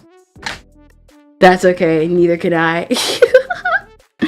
Oh my gosh. We're gonna kind of like, when it comes to these ones, here we go. Man, I love Vash the Stampede. I am hyped for Stargazer, by the way. I'm back. Hello, Mirai. We just got done to the Trigun book. We just got to the production book. This is a production book where the main front pages are Trigun, and then everything else is somewhere, is like everything else. WB? What's WB mean? Oh, welcome back, duh. Oh man, so this one was a Trigun issue where the front pages are Trigun, and so, man, I recognize very little of these characters because I only watch the anime. Oh my gosh, man. Look at Knives. He looks so not traumatized. We should fix that. Get me a marker, guys. We're gonna mark up this book. Give him angry eyes. Give him Kirby angry eyes. Nice. Now, if only I had actually watched Trigun. Trigun is such an experience. Listen to me when I say this. Everyone's always confused about Trigun, because Trigun the manga and Trigun the anime are two different continuities. And with Trigun, Stampede, and later Stargazer, that's another new continuity. I'm gonna say this. If you want Trigun the manga, and you want science and action mixed together, go read the manga. If you want... What is it? Okay. So here's the thing with Trigun. It's kind of complicated because even though Trigun, the manga, is so good, the anime is also good in its own right, and Stampede and Stargazer are good in a different way. If you want Western and science, if you, I keep messing up. If you want Western and sci-fi mixed together, you go read the manga. If you want Trigun, but it mostly focuses on the Western people of the planet and everything, go for the 90s go for the 90s version of the anime. If you want something that focuses more on the scientific aspect that really kind of gets explored in the 90s anime, you go for Stargazer Stampede. Alright? That's how I am able to do it, because if you do that, you're going to enjoy Trigun for 3 different reasons, and that's amazing. That's what I want to do with Trigun when I get a hold of the manga. Because, again, they're all the same story with the same characters told in a different way to the same ending. You know what I mean? It's such a good one. It's such a good one. And I love that Studio Orange is also doing it, and they went out of their way to get the original staff members. As you can see, I'm trying to feel so that I don't bend. For each, book. What I mean is, I'm serious.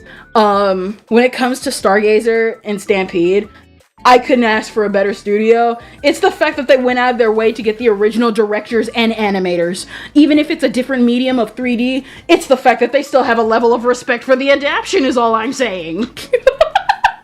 Do not crease the bash. I don't want to crease the bash. There's so much art in this. Oh my gosh. So much. I think this is Naito. He's talking about the process of how he draws Vash. Maybe it's because it's literally spilled out for me right here. Making of Yasuhiro Naito. You know, at first I thought Naito was spelled with 2 T's, and it's really Naito. And I was kind of confused by that a little bit. And then I was like, yeah, that sounds cooler. Really, really good stuff. Really good stuff, man. One of these days, I want to keep going with art, even though I really want to give up so badly. I want to give up on art so badly, but I know good and well that if I improve in my art, I can draw Vash anytime I want to. Dear brain moment. Well, those were the Trigun pages. Here we go. Anybody a fan of Aria the animation? So the next couple of pages are Aria, Seed Destiny the Edge, and Ubelblot. I'm not familiar with Ubelblot, but is anybody a fan of these series? Aria, Seed Destiny the Edge, Ubelblot. I think Ubelblot is getting an anime right now. And I'm actually kind of, indeed, as a fellow deer brain, I can relate. Where are you, music boy? Apparently Azazel is commenting to you. Where are you? There you are. You're right in between. Your names are colored the same on Restream. Anybody a fan of these? Anybody a fan of these? Really, really pretty. I've kind of briefly seen Aria the animation, but not watched it. I've seen images and stuff.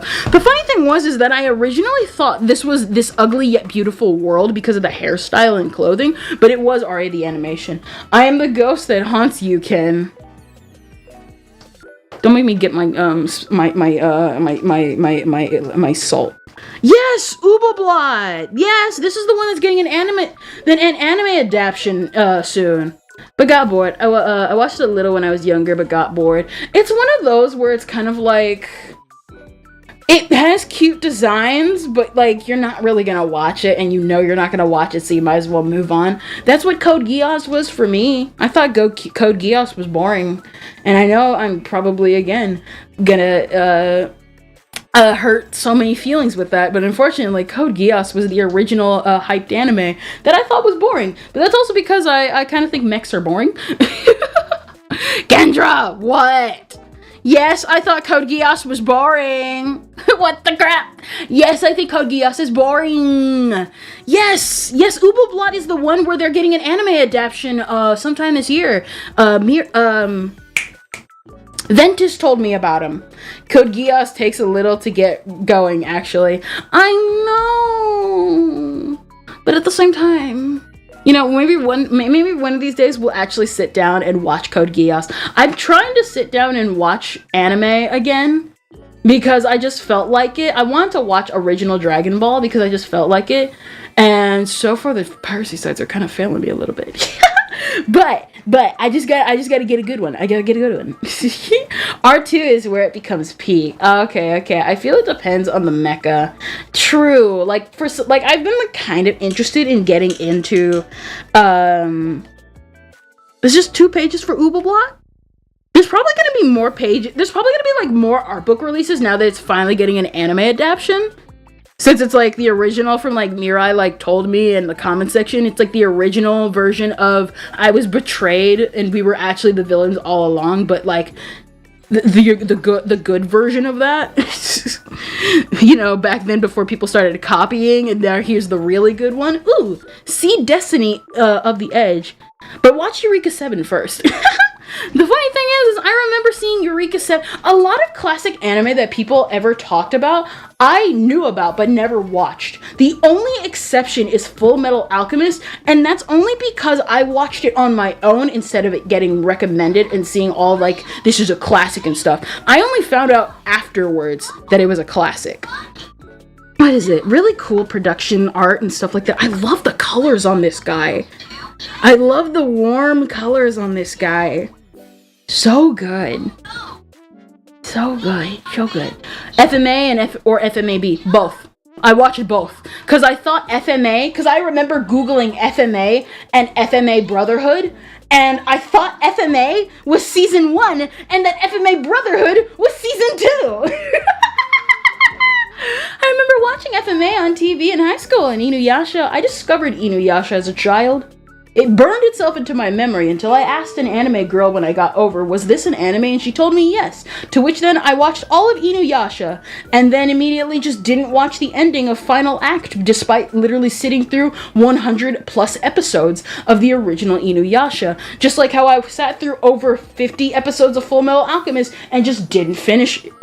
No, I sat through Full Metal Alchemist and I sat through 50 episodes of Brotherhood, and I still didn't finish it. Keep in mind, I watched Conqueror of Shambhala. I don't like Conqueror of Shambhala.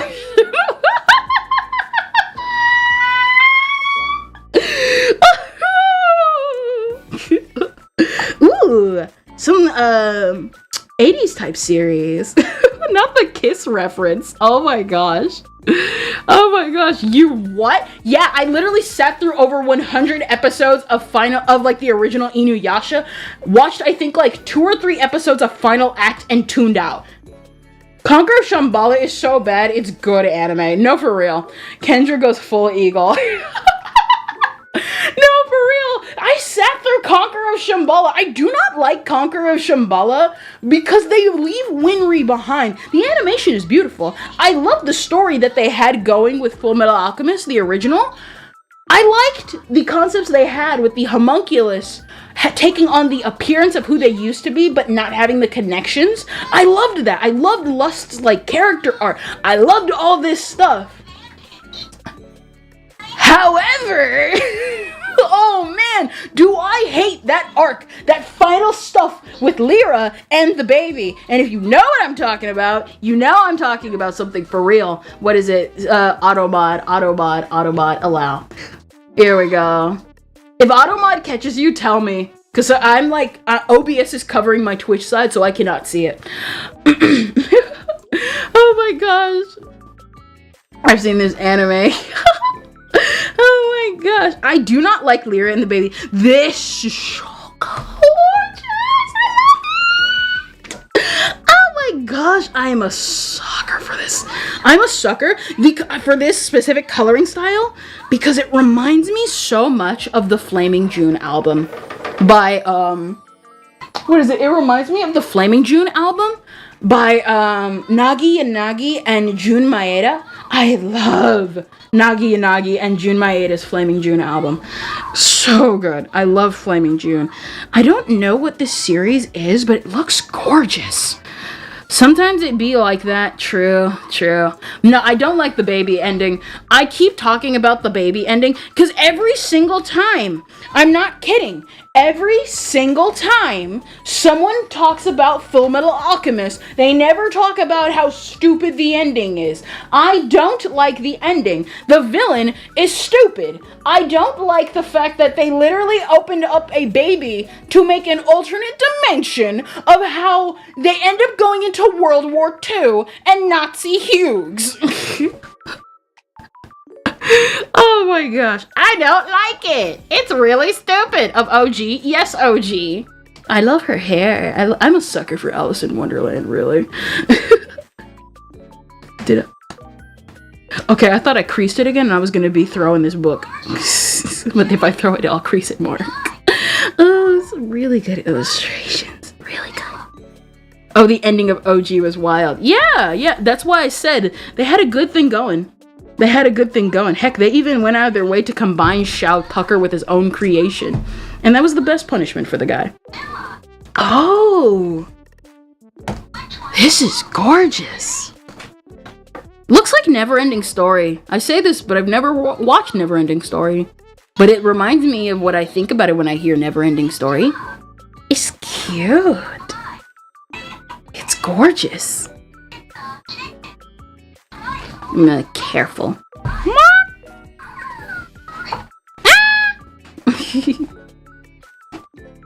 Ooh.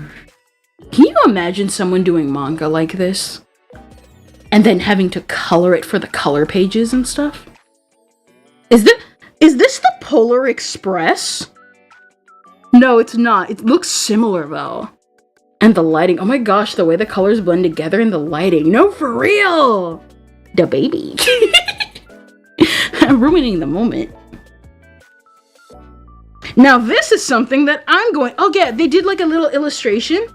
This is something that I'm going to look into because I want to make skies. I don't know how to really properly make skies, but they have a tutorial on kind of making those kind of like colors.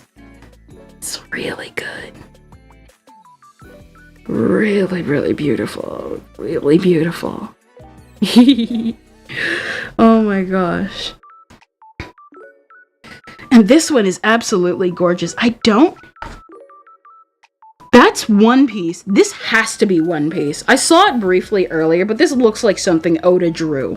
Or if he didn't, it looks like something Oda drew, right? Oh, they use watercolor. No wonder the skies look so good. Exactly. Ooh, I love this one. I like this one. This has to be the art. This looks like the artist who did Stardust Witch. Knew I needed to stay close to this thing. Oh my gosh. We're getting a little too close for comfort. Oh my gosh. There we go. Alright, don't worry guys. With enough streaming experience, I too will eventually buy a camera stand that's super stable. I bought this because the clamp was stable, but apparently the arm is not. The more production studio stuff, but I can't read it. Ooh. I love stuff like this. I wish I could read it. That's the thing. Cause I know I know they're saying interesting stuff. It's not a Chuba stream without scuff. Ain't that right? Ooh. I don't think this is a very specific series, but it reminds me of, this reminds me of both the Zombie Girl anime with the guy who wanted to hook up with his zombie girlfriend. Remember that one? Remember how nobody talks about that one anymore? And it reminds me also of like a mix of the Zombie Girl anime and Hell Girl. Here we go. I don't know what this series is, but it looks really, really nice. Having just a magazine of illustrations by different people. Ooh, this one's gorgeous. I love it. Gives me Tsubasa Reservoir Reservoir vibes. No, for real. I like this one. To be fair, this does give a little bit of Holic, man. This one does remind me of Holic the most though, because of this girl, because she looks like the one girl I keep seeing from Holic every now and then, which by the way, Holic fans unite. The authors are finally getting off their butts and continuing the series since 2017. These are gorgeous. Oh, definitely. Sankareha. Yes! Sankareha! Yeah, Sankareha. That's the one. I don't know why I thought it started with a U. Oh, I love it. One thing I love. This is going to sound so weird. One thing I love is when artists draw internal organs.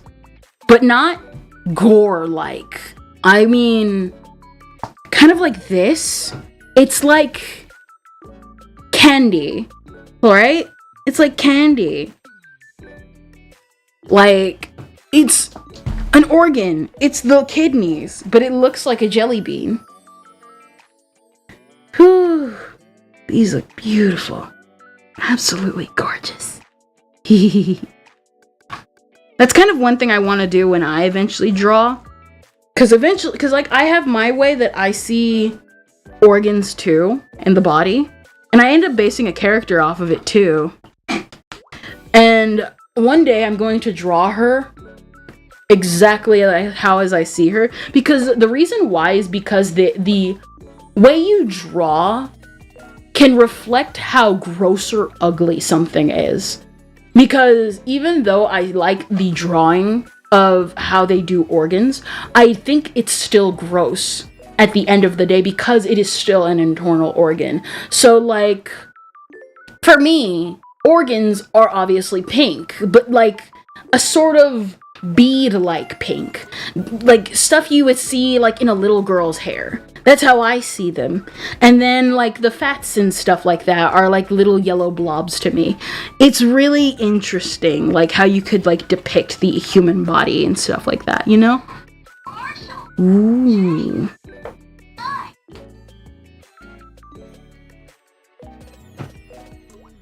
Cat girl. I remember reading the manga before it came out stateside. You mean Sankareha or Holic? Ooh, a lot of production stuff. Guys, who here has a dark elf fetish? Clearly this dude. Oh my gosh, she's so gorgeous. She reminds me of Karen Gorm. Art is amazing. There's so many ways you can depict things. Anything becomes possible. Exactly. I do. I knew. Oh my gosh. She's so gorgeous. She reminds me a lot of Karen Gorn from Hoseki no Kuni. You know, one of these days I probably might grab the Love, Freedom, Hell art book. It's really good. I wonder what Ichikawa's gonna do after this, now that I think about it. Dang, looks like someone's suffering over there. Suffering succotash. The Van collection. Oh yeah, there was some Black Lagoon stuff in here earlier. I hope I don't get banned for this. Revy, please don't get me banned for this. But yep, there were some illustrations in here for Black Lagoon as well. Don't you love it all, guys? Listen. It's Black Lagoon. Tell a modern anime fan to just watch Black Lagoon. Listen, can I be real with you? The one thing I'm annoyed about? The amount of people who say they're like, why do people only Listen, the reason why people simp the characters, the teenage characters specifically, is because the series is not about their parents. If I wanted to watch a manga and literally read from the teenage magazine, literally titled Shonen Jump, where shonen means boy, then I will read about teenagers from the Shonen Jump magazine, where shonen translates to boy. You know what I also think? If I want to read about adults, I'm going to pick up a seinen, because I'm not stupid enough to hang out in the kids section. Pick up Black Lagoon and German Gan, for crying out loud. The amount of people who are like, where are more anime with adults? Well, the mainstream one is with kids. It's like going to Disney Channel and complaining that all the actors are teenagers. No, duh, you... Kendra has chosen to redact the rest of her sentence because if she continues, she knows where this will go. And she'll know she'll get banned. So, unfortunately, I'm too woke enough. Really good illustrations. I didn't even know these illustrations existed for Black Lagoon, really. I only knew about the show, and I never really looked into the art past the cover, but I love the illustration of the girls. Love how they look so good. You know what I mean? Lol, coward. Imagine getting mad about shonen trumps being in a shonen. I keep telling people, if you want to be able to watch a show with adults, pick up a seinen. Well, there's teenage protagonists in seinen too. Maybe because you're a wimp and a coward. And I was going to say something else, but I don't swear. Ooh, I actually learned about this guy recently. I think this is Vagabond. Right? He's the guy who did, not Kuroko, I think it was Kuroko no Basket? Lol, coward. It's okay, I'll swear for you. I think this is Vagabond. It's really, really good. It's really, really good. I love the art. Yeah, I think so. It looks like it. Especially this one, it's like a dead giveaway because I think I've seen this illustration. This guy did a video talking about like, this guy, he's the guy who literally popularized basketball in Japan because the manga was so good. And I'm just like, man, that's so good. Man, this is so good. I love it so much. Oh my gosh, really just all this stuff. It's like everyone has their own style. There was a reason why I never really hardline on anything in anime, because even stuff, like everything has something of value. Like even though people complain about NSFW, and even I kind of still stay away from it, there's value in art like this. There's value in something like this. Even though this is clearly like, I'm pretty sure these are actual dolls. And there's something of value in this. And there's something of value, there's just value. Even in this.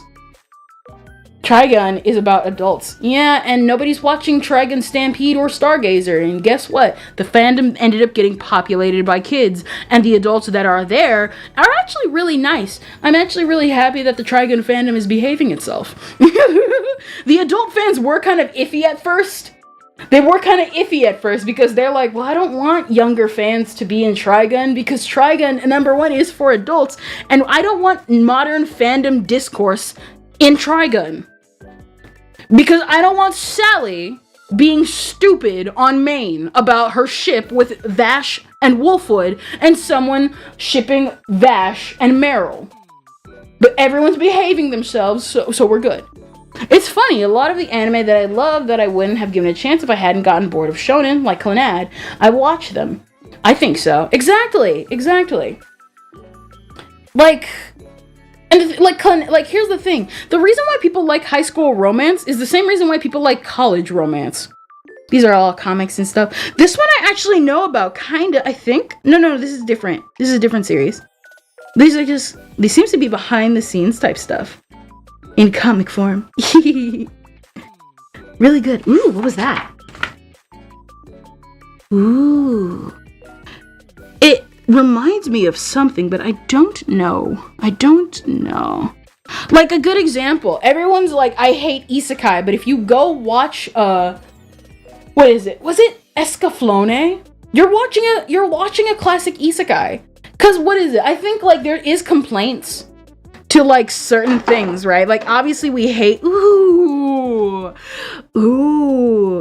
Whereabouts of Love. Oh, this is so gorgeous. I love it. Oh my gosh. This is so gorgeous. Oh man. Inuyasha is technically an isekai. Yep, people be like, I hate isekai. Watch Inuyasha. Inuyasha is just a reverse isekai. Wait. Technically, Inuyasha is a reverse isekai because Kagome can still go home until the end of the series. Yeah. Sorry, slight spoiler.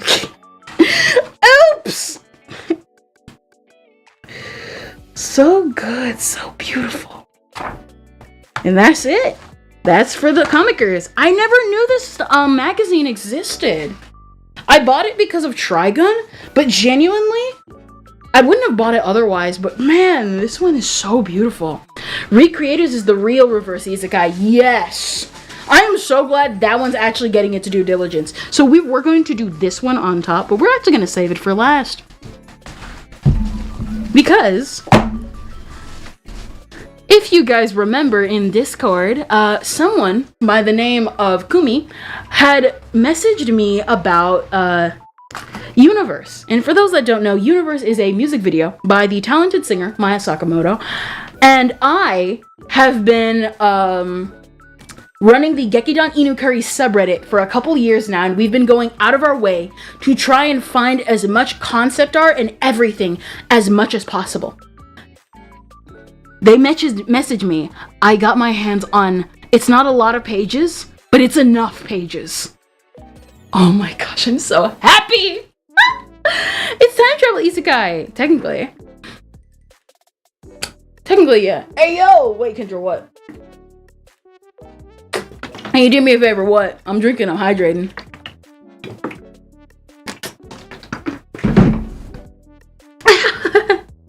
I'm drinking some more water. I'm gonna take a break a little bit. Can you hold your hands out? No. I like have no headphones in also, so that's why. I mean, I've been talking, so of course you guys have been able to hear me for these past couple of hours. We're 2 hours in. Eat a ghost river. But I'm so happy about this because this is so good. I actually took a look into this like day one. So funny story about this. So my mom's like boyfriend, not boyfriend. My mom's husband, he was going to the mail, and I had this was a couple of weeks ago where I was so dead tired I just kind of fell asleep on the floor, and I woke up like an hour later, and he was like, "What is this?" And he's like really cool. He's not like someone who gets angry and stuff like that, but he was like, "Wait a minute, what is this? Whose is this?" Because he opened it and he was like, "Whose is this?" And I came down like a few minutes later. He was like, "Oh, this is yours. I'm so sorry. I didn't mean to open it." Because I was actually going to open it on stream, which is why it was going to be originally an unboxing stream. And I was like, "No, dude, you're super cool." The fact that you, number one, kept it away to like keep it away from food and stains and stuff like that was good enough. And he was so nice about it. And I was like, "Nah, you're good, dude." He's a really good dude. But yes, this is from Production IG, and this has some really good art on here. There's Mononoke art in this. It's so good. So good. I'm like moving around and making sure. Like, man, it's so good. There's such good art in this. Now, this one actually is a production art book. I mean, Comicers is Comicers is a magazine. This one's a production like magazine. Like, this is for animation. It's so good. It's so good. What is this? What is it? Go back and show. Man, it's so good. Like, what is it? I love the art styles in all of this. It's so good. There's so much value if you get out of the mainstream stuff. I love mainstream anime, but I love anime because anime is a peek into Japan. I love anime. It's just a peek into Japan. Oh yeah, I think this is Ghost in the Shell. I think this is Ghost in the Shell or the Animatrix. Yeah, I think so. These are some in-betweens from one of the shows. Yeah, this is Ghost in the Shell. Anime is just awesome. I love anime because it's just a peak. There's nothing quite like it. Yep. So, and like, I say a lot of stuff where I'm like, I don't care about this. I don't care about politicians. I don't care about these people. I don't care in the sense that I'm not going to put my faith in these people because they all have their own agendas in mind. That being said, what I do care about is you and myself doing our best to fight for the right of the public, because I got into anime during a time where I'm in my life where I didn't even know it was going downhill, and I was so absorbed in anime I didn't even know the chaos that was going on around me until I got older and realized, my life was pretty trash. Oh my gosh, it is so funny. It's so funny. Oh my gosh. And it's so good. So much of this like concept art, some of this stuff is like, you gotta remember, some of this stuff is hand-drawn, bros. Like, referenced and recreated. And just... And please keep in mind, this is just stuff that's digital. And remember the stuff that was non-digital in the past. Again, I always praise Perfect Blue, because Perfect Blue, it's good. Everyone talks about the chaos and all the stuff that happens near the end of Perfect Blue. The mundanity of Perfect Blue is perfect. Oh my gosh. Some more Ghost in the Shell art. Alright, Kendra, I gotta sleep. Have fun. Rights are just privileges the government's it's okay with you having. Exactly. Listen, fight for your right and just keep doing it anyway. Hey, what are they gonna do? Listen, it's like the people say, fear the people, not the government. Oh my gosh. You get some rest, Azazel. We shall see you another day. More interviews.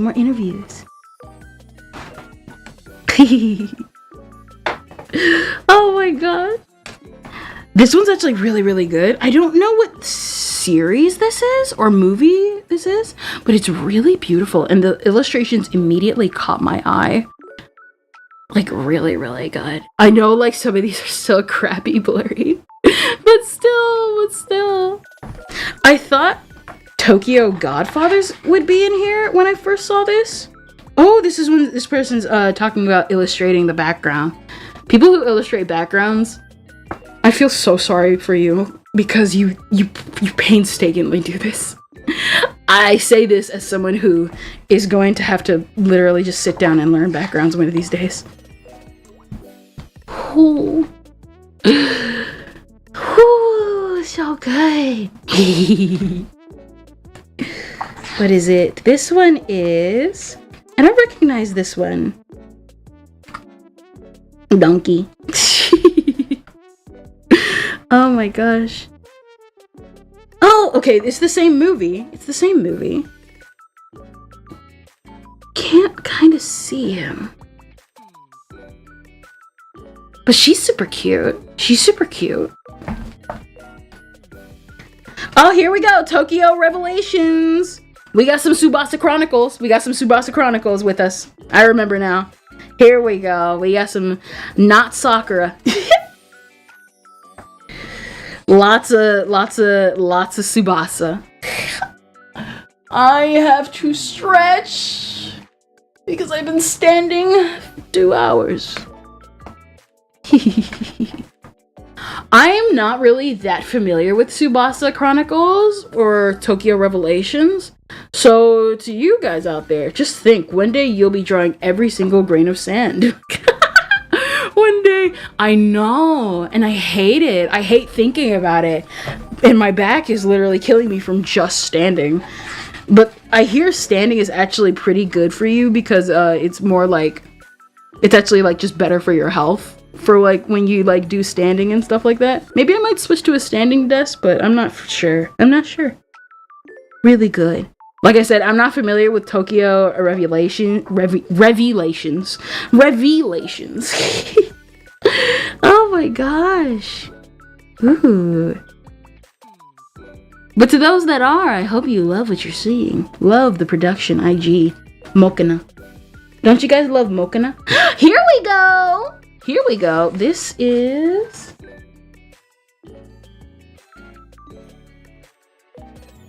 Yeah, this is just this is a bookmark I had for the people that sent it to me. Here we go. Oh my gosh. Oh, going on Twitter was a mistake. We all know that, brother. We all know that. Guys, I shill universe. I love universe. I beg universe. I breathe universe. Maya Sakamoto and Gekidan Inukari are my favorite. Oh my gosh, I love it so much. Oh my gosh, look at this illustration of little girl. She has no name, she's literally called Little Girl. Please keep in mind, so for those that don't know, Gekidan Inukari is the creators who helped with the Witch's Labyrinths in Madoka Magica. And they, for you Vocaloid fans out there, they made the Kikuo Hana Act 1 and Act 2 album covers. And for you Maria Holic fans, they did the first ending theme, Kimi Muni QQ. And what else did they do? They did the first opening and ending theme, I think, for Usagi Drop. I also know they did a couple of scenes. They actually did a lot of the animation. They did some animation work for Sayonara Zetsubo Sensei. They also did, again, some more stuff also for Nisekoi as well. Like I said, I've been on their tail trying to gather as much info from them as much as possible. And this one I also got because we have official character sheets of OG, Little Girl, and the humans. These are humans in the Gekidan verse.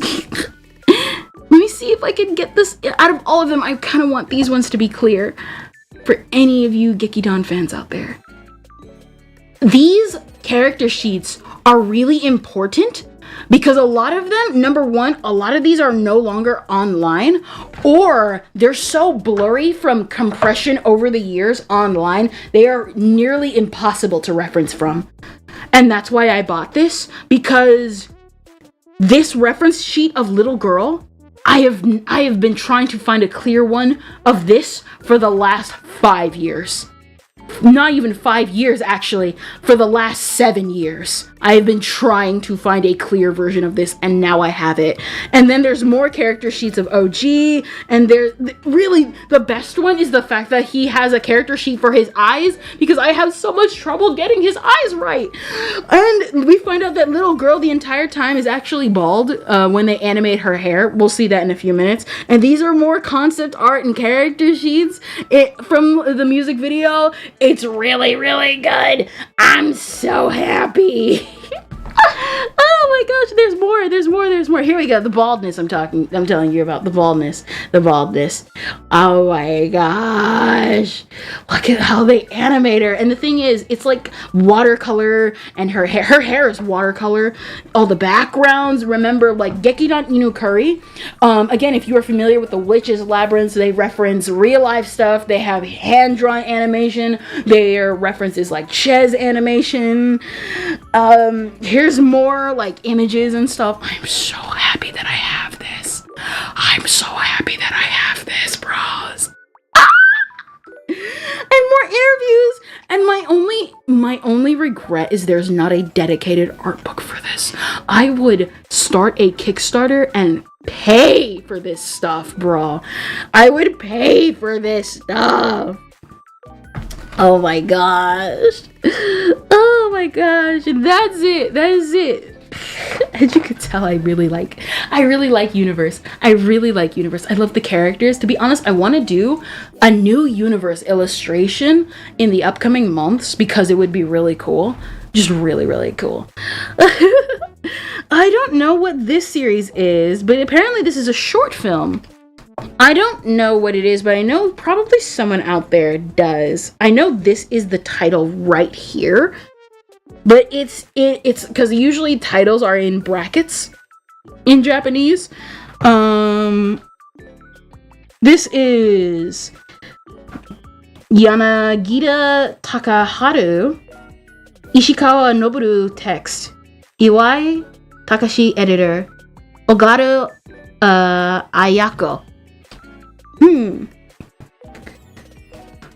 Elephant mouse.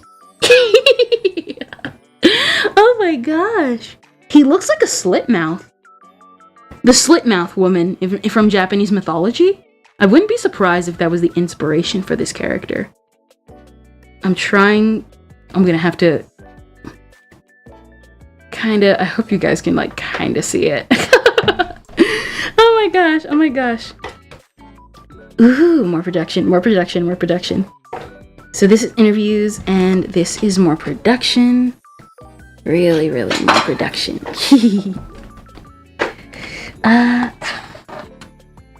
Ooh, and of course, I hate this image so much because every single time I look at strawberries, I want to draw them perfectly. And every time, and I look at this and I'm like, I hate whoever did this because they did better than me.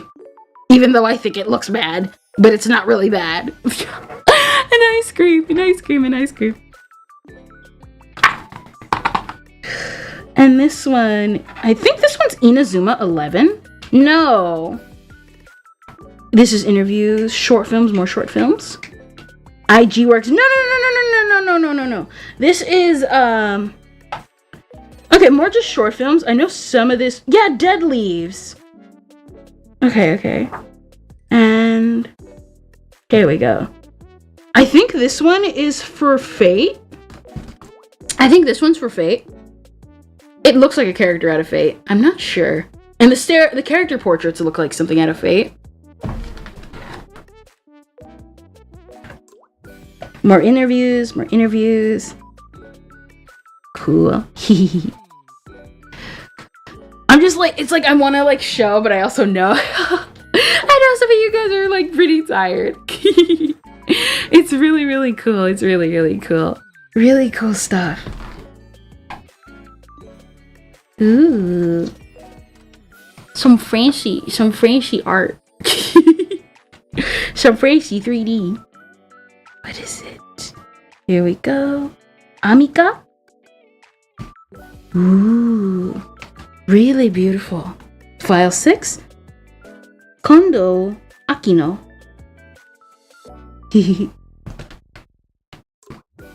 Oh yeah, that's right. There was a lot of these next couple pages are dedicated to Gegege no Kitaro, Hakaba Ritaro. This is classic Gegege no Kitaro. I think this one is from 2003. 2003 Gege? I know it got a remake recently. And if I remember correctly, Kitaro Gegege. Gegege is usually about just like folk tales and lessons and stuff like that. Oh, there we go. We're here. Monogatari. What? Not Monogatari. Wait. Is it Monogatari? No. Or is it?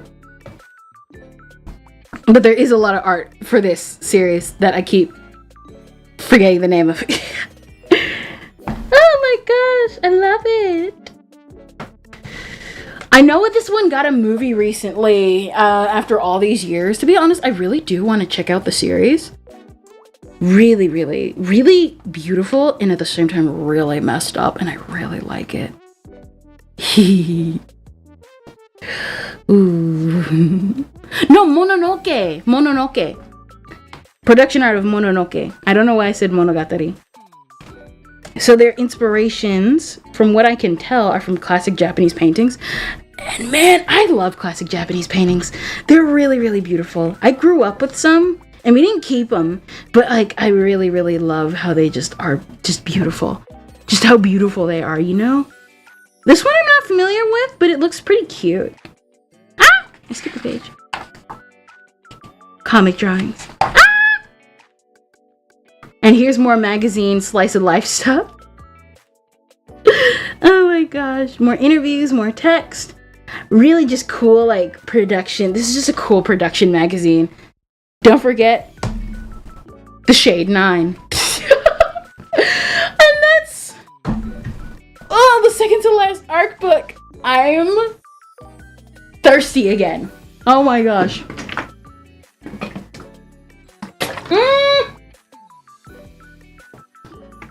Earlier I was so hyped up and I still kind of am. Now we're finally here to my favorite art book and technically the most dangerous art book I own. Remember earlier I was talking about how one of these technically still had a little tiny bit of eroge. It's still a little tiny bit of air in it. Oh my gosh. This is my childhood anime. And I was going through this earlier because I wanted to make sure, because I knew. But when I really went through it, I did not really know. Oh, I saw one playthrough back then and I didn't even make it past episode 5. But I knew one scene was going to be in here. It's literally the first page and we have to skip it. Oh my gosh. But yes, Air is one of my all-time favorite visual novel anime. I love to say, because it is. Air was my official first anime. I remember how I found it. I remember what time it was. It was nighttime when I found it. I remember why I found it, because I loved the way the title looked and because I was listening to anime openings and I was in the magical girl scene and I was like, I love magical girls and I love all this, and I was like in the comedy side and just getting on the surface level. This series is very important because without it, I would not have a deep love for anime like I do. This was my gateway anime. I love H2O, but this is my gateway anime, and I love it. So having this art book, just having this art book, period. Musuzu Kamiya was my first waifu. Is all I gotta say. She is my first waifu. And I don't say waifu a lot. I have a husband. No. Air is the home to my not only first waifu, my first husbando. Because to this day, he is still my husbando. Just straight up. He is my favorite character of all time. Yukito Kunisaki, he is my favorite protagonist. He is the hottest protagonist. I will always love my homeless bum. White hair and all. He also gave me my preference for white-haired men. Oh my gosh. Oh. What is it? Here we go. I know some of the text for this. Let's read the cover, obviously, duh. Read the cover. This is like the first lines you see in like the anime and in the game. The days which are wrapped in the scene of summer and to pass gently, an encounter with the girls repeat in the sunlight. Summer continues to wear as well. She is waiting in the air. Such a good anime, even though the anime kind of is really confusing and even, I'd say, tiny bit pretentious. It's not perfect. It came out in 2001. Lots of things were changing back then. Oh my gosh, Misuzu, Kano, oh, Minagi. Oh my gosh, Minagi is so underrated. Can I be really real with you? Out of all the heroines, can I be real with you? Kano, I don't really like Kano, but I do like Kano at the same time. But it's always been between Misuzu and Minagi for me. I love those two. They're so good. Oh my gosh.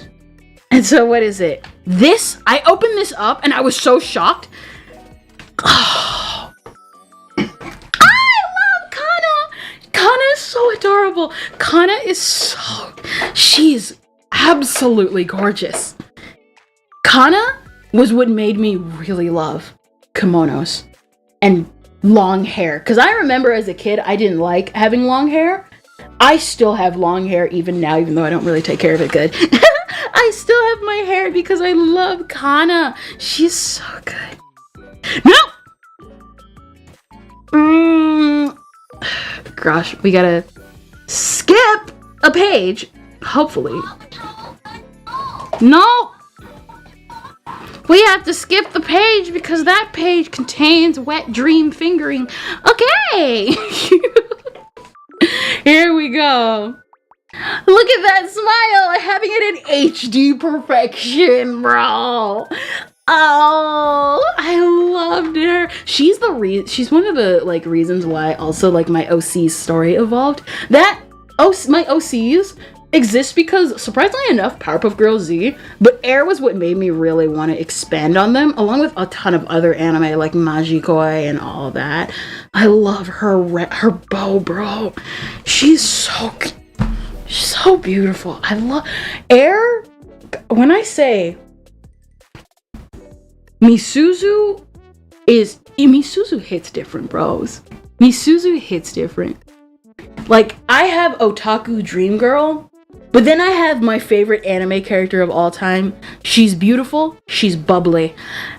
And the one thing I dislike about this is not Misuzu herself, but I said it earlier. There is one, okay. So earlier I mentioned how I hate one Nendoroid specifically, and that is the Misuzu Kamio Nendoroid that they released with the release of Kagenado, which is basically a key spin-off with all the key heroines interacting and stuff like that. And I don't like the Misuzu Nendoroid because Misuzu has dandelion colored hair. The Nendoroid gives her like bright neon yellow hair. Like what is it? Misuzu has golden hair and the Nendoroid has yellow hair, and it bugs me so much and is the one reason why I'm not buying the Nendoroid. And I hate it because I know I want the Nendoroid, bro. I know I want the Nendoroid. Oh my gosh. Nope. There's boobs. There's boobs on there and there's penis. Okay. I skipped properly, right? And there was, yeah, we skipped properly. We skipped a couple of pages. Oh my gosh. Oh my gosh. We skipped a couple of pages. Oh my gosh, she looks so peaceful and sweet. This is one of the reasons why I got a fascination for blue eyes. This is also one of the reasons why I like eyes in anime. Man, people complain about moe eyes being bug eyes, but I never cared about that. It was so expressive. They told their own story. Coward, do you want to see a censored penis entering Misuzu? Because I don't. And I can't, because if I do that, I'm going to get banned. And I can't risk that. I can't risk it. Last thing I need is the Twitter mob coming after me. Kana, Kirishima. Oh. Look at her. Again, I think Kano's story is really weak because you have no clue what's happening. Something about her, a ghost mom, taking over Kano to die. I don't know. I still haven't properly understood her story a lot. Kano's story is weak. The trophy of best story, mostly because like Minagi's story, I could not understand it at first because when I first watched Air, some episodes would be in order and then there would just be no episode. Like for a long time, I did not watch episode 3 of Air until like a couple years after when I rewatched the series, which by the way, Air is one of the few series I have rewatched more than twice. And the thing is that like, it adds more context to Kano, but I still think Kano's story is pretty weak. What is it? Not episode 3, but one of them is when Kano's arc starts because it opens up with a golden field. The episode before that, basically. But yes, I do think Kano is cute, though. She's like Misuzu's moe. Kana's Genki, and I kind of have a weakness for Genki girls, but Kana just does not hit right. Kana just doesn't hit right. And here we go. I love this illustration. Like, Kano does have some beautiful art. Don't get me wrong. Kana has some beautiful, beautiful art, bros. Man, can you believe it? This was like Key's first visual novel? Or maybe not first visual novel, but the art and music in this game. I still go back and listen to the Air soundtrack. You want the vibe of summer? Listen to Air. It is so good. The Air soundtrack is so good. But then again, they're probably busy whining about the inauguration. Oh my gosh. Can I be real with you? I really don't think you know what? Nah. This is a fun time art book. Fun time art book. Nah. No more. I try not to get into politics. Anytime I do, it's usually like in a dedicated space for that. And even still. Oh, look at Kana. Look at Potato. Look at Potato. I love Potato. Potato's one of the reasons why I love dogs. But I want a dog like Potato. Sorry, my dogs. I still want a Potato plush. He's so adorable. Look at him. He's like the epitome of cuteness. And there's a plushie out there. One of these days I'm going to get my hands on it. But the problem is... it's rare. It's rare. It's so amazing. No, for real. my gosh. So good. So good. And like I said, Kana, and that's the real thing, Kana's arc, even though I think it's the weakest, it has some of the most, it has the prettiest stuff. It sets the atmosphere of the series. It sets the atmosphere of like what happens in the series. But of course, weak arc, pretty arc. Up, here we go. Older woman, Kano's sister. I did not know she tried to romance Yukito. I had no clue, which I'm guessing is a thing that happens in the visual novel, because she kind of seems like an option. Her and Haruko technically seem like an option, but I know for Haruko, it's like, if you know Haruko, you know. Potato does kind of look like mashed potato. Yeah, no, for real. You know what I mean?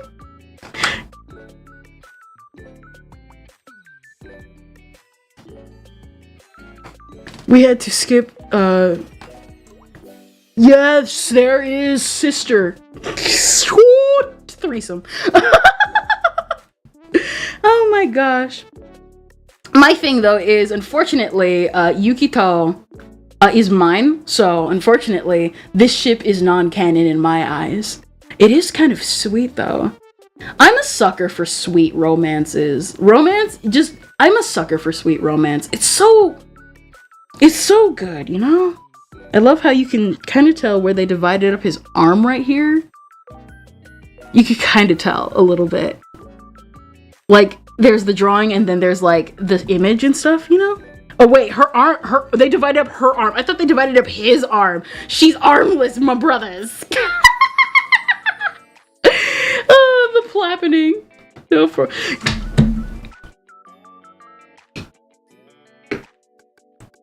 Twitch saw nothing. Twitch, YouTube, you saw nothing?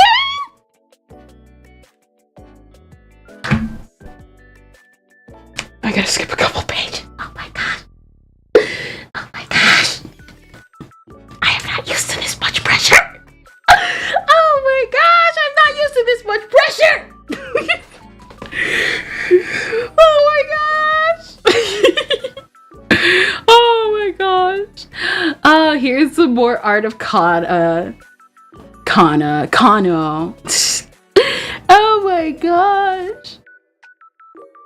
Some sleepy Kana. Oh yeah, she there's like a whole thing with ghost mom and stuff like that. And this is her mom, but we don't care because she's dead. I'm kidding. Oh my gosh. Oh, Kana at the Kana. Why do I keep saying Kana? Kana's a different character. I think it's my accent. I like how they kind of CG. You can tell they kind of CGI'd the balloon, but it fits so well, you know? So, for those that don't know, if I can kind of explain it a little bit, Kana and Mijuru, Kana and Mijuru, or Hijuru, I think, is the name of the sister. The older sister run a nurse clinic, and when Kana was younger, her mother died at a very young age, and only Mijuru remembers her. And as soon as their mother died, Kana started saying weird stuff. She sounded like she was being possessed by a woman who was trying to take Kana away from Mijuru. And of course, Mijuru freaking out was like, what the crap? What is going on? And she's like, it has to do with this birthmark on Kana's arm, which is why you see the yellow band constantly throughout the illustrations on her arm. And it covers her birthmark because every time she sees the birthmark, she starts freaking out and acting possessed. And so near the end of her arc, Yukito ends up solving it. He finds out that it has to do with a mother who wanted to die instead of giving up her baby, but that ended up cursing the baby and the generations of Kana. It just ended up cursing ended up cursing Kano's generation to where that no matter what, the mother will possess. Or I don't think it's a generation thing, but I think it's specifically a Kana thing. And so she ends up getting healed in the end anyway, and things go back to normal and all that type of stuff. Look at the pretty balloon. Yeah, here's the mother right here. The original mother from that. She didn't want to give up her baby. And it's like really the story of Air is all about motherhood. I mean, yes, there's sex, but it's really about the appreciation of motherhood and the sacrifices mothers can be. And it's just, you know, here we go. Yes. I think this is the scene also in the anime as well. The golden field that's constantly like seen in the anime. It's done so beautifully in the anime. What anime? Oh, Air. Yes. Hello, Achilles Alistair. We're going through the Air art book I got for Christmas. And it's so beautiful. I love the wheat field in the anime. It is so golden, vibrant, and otherworldly. I love it. And there's the light work. They left a chibi. They left the little chibi right here. It's nice. No, for real. And of course, the end of her arc. Again, you like obviously with the visual novel, you get more completed arcs. But the problem is that in the anime, they kind of just they don't abruptly end. They do transition into one another, but the problem is of course, with visual novels and going to each heroine, not everybody can be a Clannad and get 2 seasons with 26 episodes trying to really do it. And by the way, I was literally gonna say who was best girl in Clannad, and then my mind went blank. Crap, what was her name again? I'm so blazed in heat. Clannad best girl. And it's not me, it's yeah, Katomi. Katomi is oh, so I slammed my phone too hard. I can't do that. Oh my gosh, I meant to say Katomi. Katomi's the best heroine in Clannad, and I won't take anything otherwise. Here we go. Here goes Minagi. Here we go. Second best heroine. Second best heroine of Air. I love Minagi's story because it's done so well, but you really gotta pay attention in the arc. Like when I didn't get Minagi's story at first, but it wasn't until I think the 3rd time watching it, I finally understood and finally was able to watch all the episodes at once. It's so good. Her story is so tragic and so good at the same time. It is the most great bittersweet. I'm more into mid-2000s .hack//sign Code Geass, yo. Higurashi too. To be fair, Higurashi does play off the moe tropes. It is really good. And it's also one of the reasons why one of the reasons why I'm like super obsessed with Star Sand, because I really like Star Sand. Star Sand is so good. Look at this illustration of Minagi and playing with sand and fireflies and all this. Minagi is just so beautiful. Again, I love her story a lot.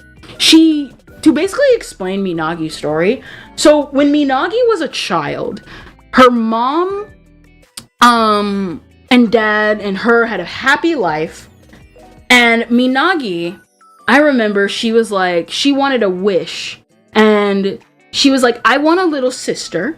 And her mom did actually end up having a baby, and they did end up confirming that it was a girl. However, soon after, the mom not only miscarried, she miscarried so badly that she ended up having amnesia and does not remember Minagi. And then eventually the husband breaks up and divorces her and ends up traveling across the world. And Minagi is so guilt-ridden by her wish that she believes that her existence is a sin. Until one day, she ends up meeting a little girl, and we'll be seeing her in a couple of pages. Here we go! A lot sooner than I thought. She ends up meeting a little girl named Michiru. And Michiru kind of acts sort of like Minagi's sister. There's a lot of stuff that happens. It's really good. I like Michiru. I love the voice actress of the dub. Really? Listen, Air is one anime I'm gonna vouch for that has a solid dub. Hands down, everyone did fantastically. Everyone did good in that anime. Monica Riel did good as Misuzu. Vic Mignogna did so well as Yukito. I know the voice actress of Fairy Tail. I think it was I forgot her name, but she also does Duck from Princess Tutu. She does Haruko. Again, everyone in the dub is so solid, bros. But that's what happens when ADV is in charge. And Yeah, I'm kind of depressed because dubs kind of suck. Ah!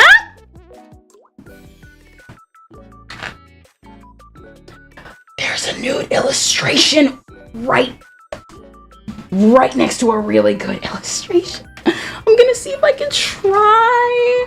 It's a really good illustration. The bubbles. It's also when this is actually how I found out about the bubble ones in Japan as well. I never knew this is how Japan developed bubbles, like had their own version of a bubble wand, because in America we have a bubble wand where it's an O shape and they have like a little bucket shape at their end that they blow through with like through the tube, through the side, and I was like, whoa, I want one of those. How many names are there? Transgender, male to female, love anime, and love to play video games. It's just Tutu, huh?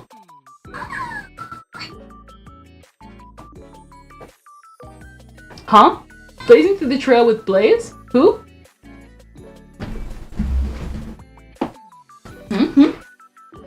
I'm kind of confused. Get some paper to cover it. Oh my gosh. Oh my gosh. What is it? And what is it? Somebody's breaking one of the rules. Too much personal information. This is about art books. Which is Tito. I finished the first 12 episodes or so. Episodes, no spoilers. Ooh. You're gonna love Princess Tutu. Trust me, one of my all-time favorite animes, right under Air. Here we go. I love Minagi and Michiru's relationship in the anime. That's what is shown in the anime is so good, and I can only imagine that it's actually like expanded upon in the visual novel. It's so good. Oh man. Let's see. Aww. It's just so good. There we go. I just really like how comforting Minagi is because of what she's been through, because that's a hard thing to feel like, because when Minagi goes through this, she is a child. Like all that I explained to you, she's a child who like goes through all that stuff. And then as she gets older, she just carries this on her, and she tries to be the best pseudo sister she can to Michiru, and Michiru also tries to like protect Minagi because Michiru knows a lot more than she lets on. And her and Yukito, bro, when I say I love Michiru and Yukito's relationship, because they are so brother-sister dynamic, and they fight all the time, and they're both losing, and I love it. I mostly read books, light novels too. That makes sense. Michiru, your mouth is open, girl. So good. I don't know if Misuzu is actually in the back of these. I know for like in the anime, I like how this looks like a gold ribbon. And it kind of would have really looked really good. But I do like the red-blue combo. So good. It's just so good. I don't know the context of this one. But I know this is probably... Oh, this was the original. Okay. So this is the original. She was going to be more like screaming. I kind of like this a lot more than this. I don't like this one. And of all of Minagi's CGs, I don't like this one because it looks so awkward. She's like, what the crap? Why did you throw water in my face, bro? Minagi Tono.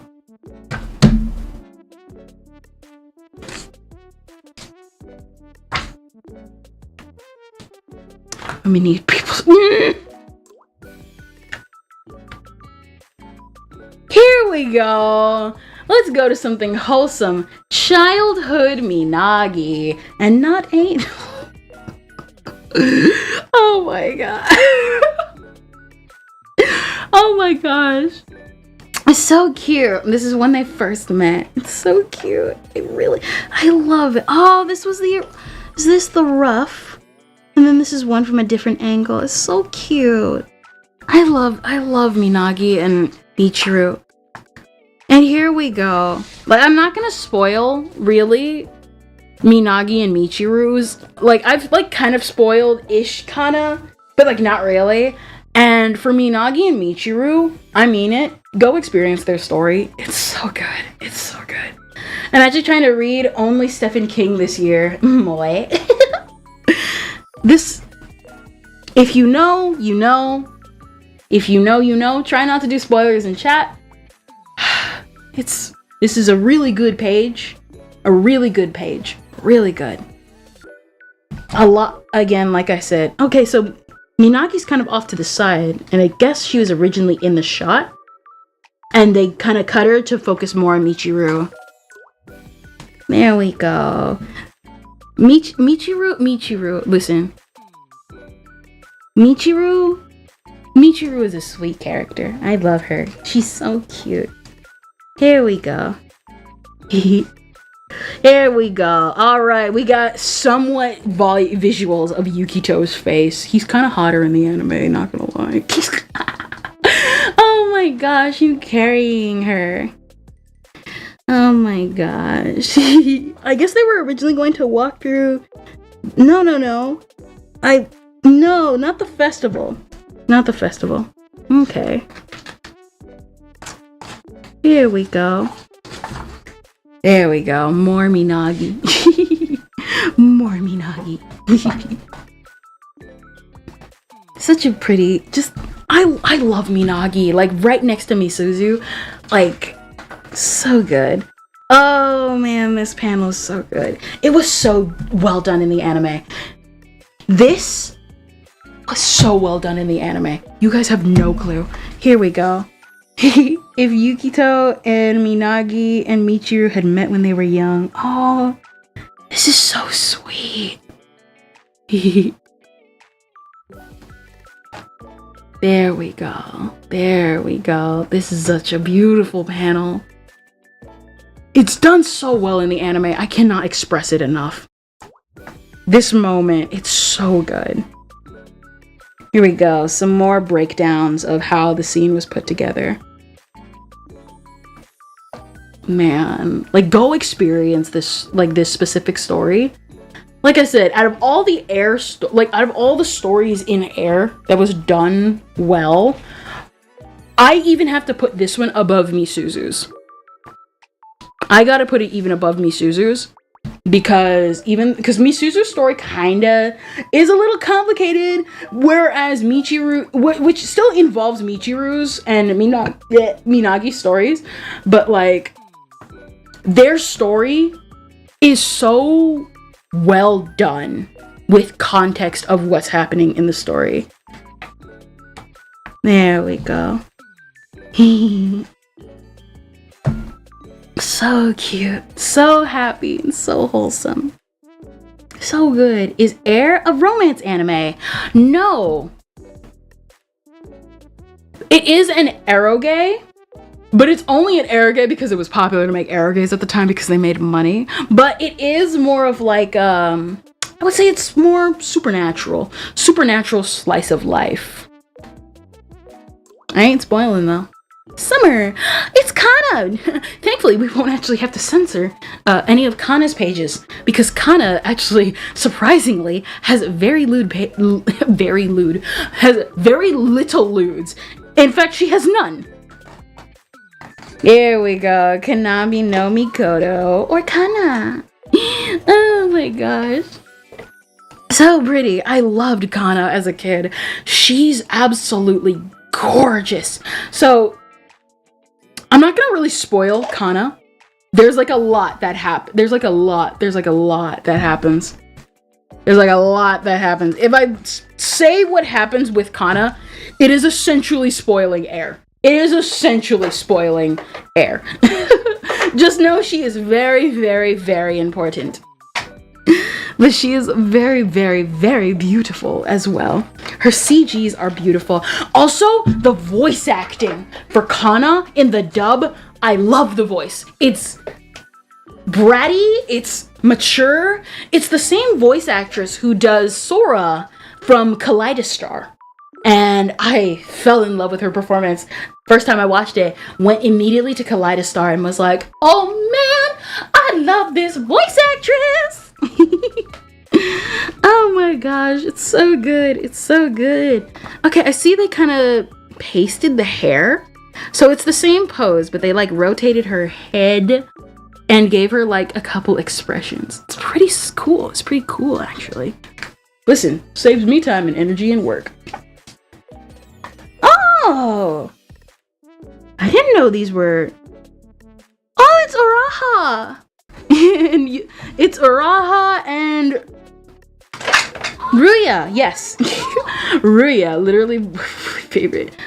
Going at least for now. See ya, bye, Keely. See you later. Super cute. I don't know what context this is, but it might be childhood. Might be childhood. No, yes. This is actually common throughout Air. So, again, if I say what happens with Kana, it is spoiling Air, and I can't say anything, which is a sad thing, but know that this is not... It's pretty good. Really good. Really good. Really good illustrations. I think this might... Because it's not bad. It's not bad, but it is kind of spoilers a little bit. Here we go. Stuff happens. Stuff happens. Who knows what happened? But stuff indeed happened. Pretty tragic. A pretty tragic scene. A sad one. Oh, this one. Again, I cannot express because again, the voice acting in the dub for this was so top notch. This is one of the reasons why I keep saying like dubs back then. Not all of them were bad. Like, there were some really good ones, and a lot of them, unfortunately, were for some really underrated, underappreciated series. I say as I get on my caveman hands and toes, begging people to watch for the voice acting alone, because the voice acting is so good. Like, the dub for this is so good. You guys have no idea. But this is Kana juggling. There's a reason why. There's a reason why. We don't talk about it though. Oh my gosh. Such adorable. And such tragedy. backgrounds and things and really good illustrations. So good. I'm gonna, again, like some of this stuff is like spoilers. And I'm skipping some of Kana scenes because even though they're not technically sexual, like threesome Kano Mijuru over there, they are very specific. Oh my gosh. This scene was so well done in the anime. It's so well done. I like Araha. So Araha, can I be real with you? Araha is so underrated in the anime. Because she's with Kana, and then subsequently afterwards, despite the things that happen, she is just discarded and left behind because of certain circumstances. And I don't like that. She deserves a happy ending too.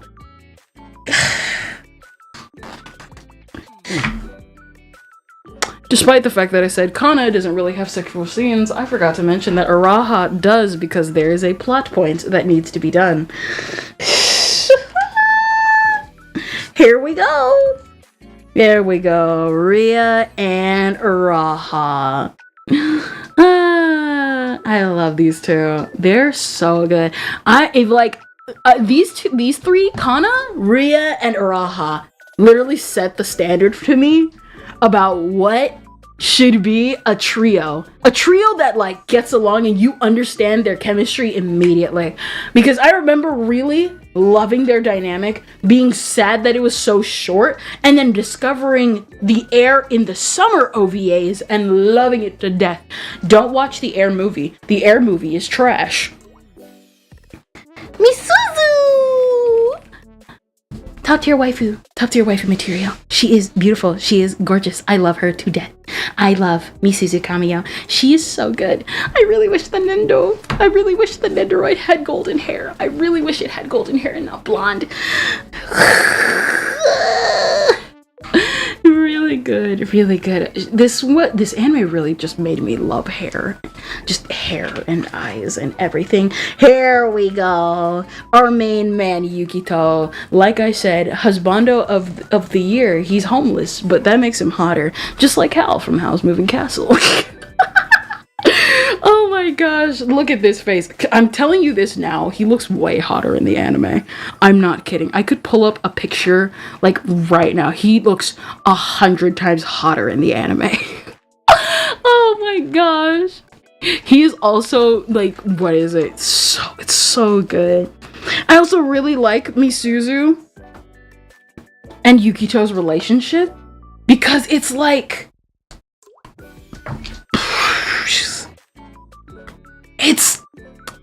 it's hard to describe. It's like obviously again eroge, sex, blah blah blah, but like in the anime how it's portrayed is so dynamic yet not romantic, and it's so good. It's so good. I like the way it's portrayed. Just two people that are just trying to get by in life. So I really can't go into Misuzu's backstory because again that's spoilers, because she technically, obviously if you can't tell by the end of the book, she is the main heroine. She is absolutely the main heroine. And of course, best mom. Yo, hag lovers out there, shout your name. Oh my gosh, Haruko is so good. Her voice actress in the dub is so good. It's so good. I keep wanting to call her Christina V, and it's not Christina V. It's Lucy Christian. Lucy Christian did such a good job for Haruko. She nailed mom who's just tired. She just nailed it. So good. So good. Such good scenes. Really, like I say, it brings back. What the crap is this? A really sad scene. Monkey. I didn't know Connor was in this book. Oh my gosh. It's so good. It's such a good scene. I don't think we have to worry about censoring because, you know, not the staff like freaking out in the background. Oh my gosh. I love it. I love this. I love Haruko and Misuzu moments. They're so good. Because again, the anime is only like 12 episodes. It says 13, but one of them is literally a recap episode of the entire anime. And I don't like it. And it's just like, oh my gosh. Oh my gosh. It's so sweet. It's such a sweet anime. It's such a sweet anime. Like I said, I feel like personally, the movie just does not do it justice. It's like they lean more into the romantic aspect, and like Air is just not romantic. Again, it's based on an eroge. There is quote unquote a level of romancing, but like with how Yukito interacts with the girls is such a specific way that you just gotta watch the anime to understand what I mean. Good Mystic. Hello, Mystic. We're doing good. We're finishing up our final art book like we're going through. Oh my gosh. No. I'm gonna end up crying again. Gosh, every single time I turn on this anime, I always cry. I always hate the ending because I cry a lot because it's such a sweet ending. It's such a feel-good ending. So good. Really good. Very sweet. Very, very sweet. Oh my gosh. I love it so much. Just really the rough sketch and everything.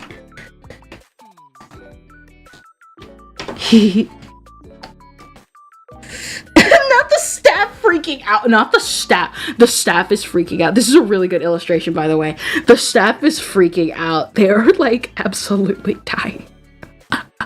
Oh my gosh, they're absolutely dying. Putting this together.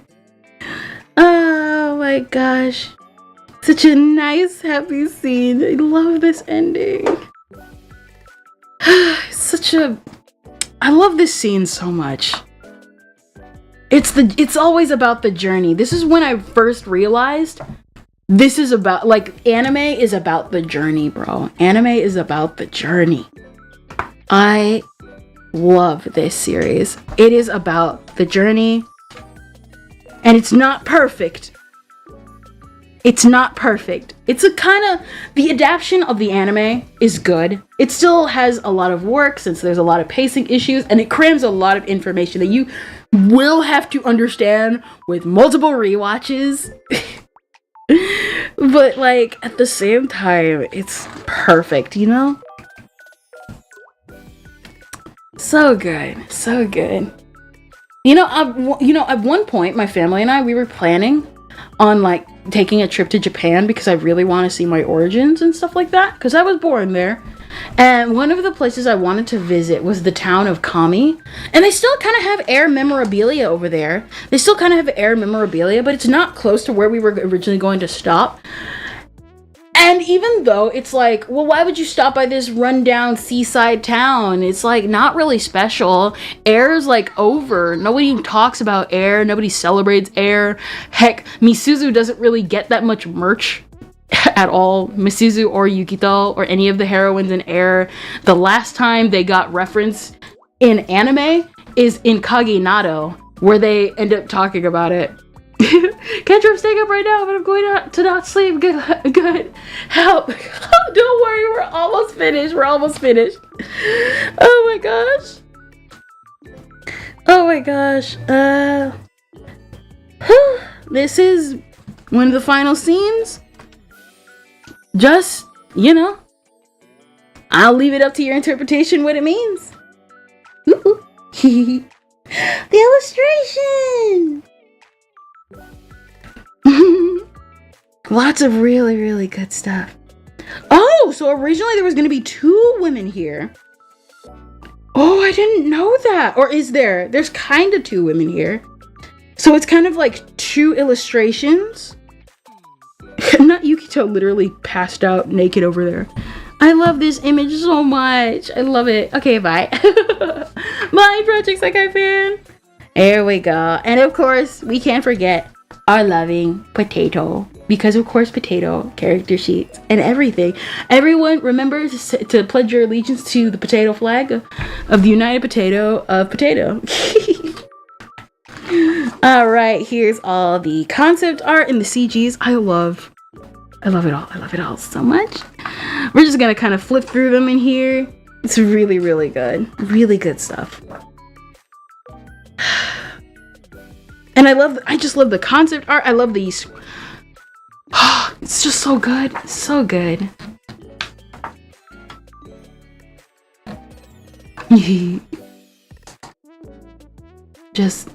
I love Minagi. I love Kano. I love Haruka. I love Hijiri. Again, like I said. Okay, this is what I mean. Okay, so like, this is Yukito in the visual novel. And of course he looks super cute and handsome. And he kind of looks better in sketch form. And this is kind of what they go for in the anime. And he looks hotter in the anime. He looks way hotter in the anime. And of course, best girl Haruka. We've already seen the heroines. Give the side characters some love. Haruka for all you hag lovers out there. Haruka for all you hag lovers out there. And her art. Here I go, Michiru. She's so adorable. I love Michiru so much. And of course, here's Hijiri. I'm just going through them all because let's be real here, I am kind of tired. And Kana. And Uraha. And more concept of Kana and Uraha. And like I said, we're gonna eventually You gotta watch the story. I don't like you. I know what you're doing, but I still don't like it. A bunch of backgrounds. It's just a lot of background art.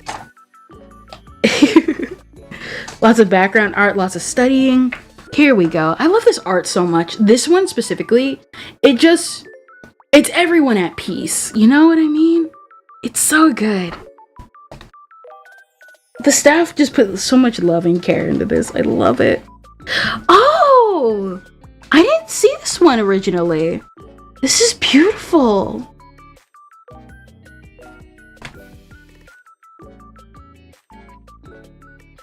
So beautiful. I love her.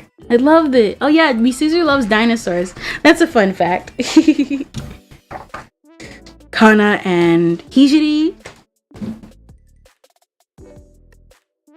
Kana and Hijiri. Kano and Hijiri. Oh my gosh.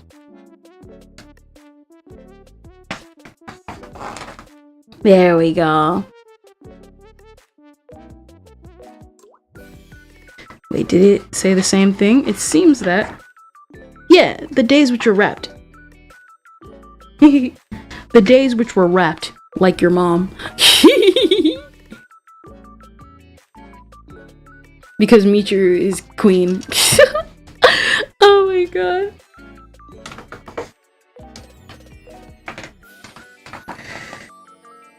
Here we go. Some more CGs. Some more CGs. Beautiful, beautiful CGs. Oh, I love this illustration so much. Any illustration that portrays Misuzu just is beautiful as she is. It's just ace in the hole for me. Ace in the hole. She's so adorably gorgeous.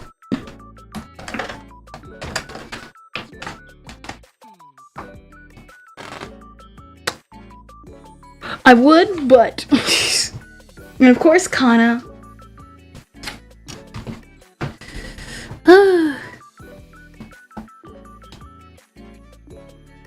She's so gorgeous. She's so beautiful. Really gave me an appreciation. Oh, thank you, Mystic, for the follow.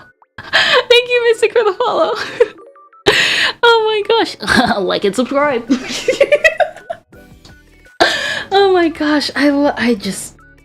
Kana gave me such an appreciation for like ancient Japanese culture because the kimonos and everything look so beautiful. And even though obviously it's fiction because obviously they didn't have blank spoilers in it, it's still adorable. It's still cool, you know? One of these days I'm probably gonna have like a better setup for this. But that's a long way from now. That's a long way. I love Misuzu. Man, surprisingly I did not develop a love of dinosaurs after watching this. I'm back, I accidentally clicked out. Oh, don't worry, we good. It took 5 minutes to find you again. Oh my gosh. No! I know Twitch like really screws you over with that because I don't really have like a watch history back like YouTube does. Glad you're back, bro.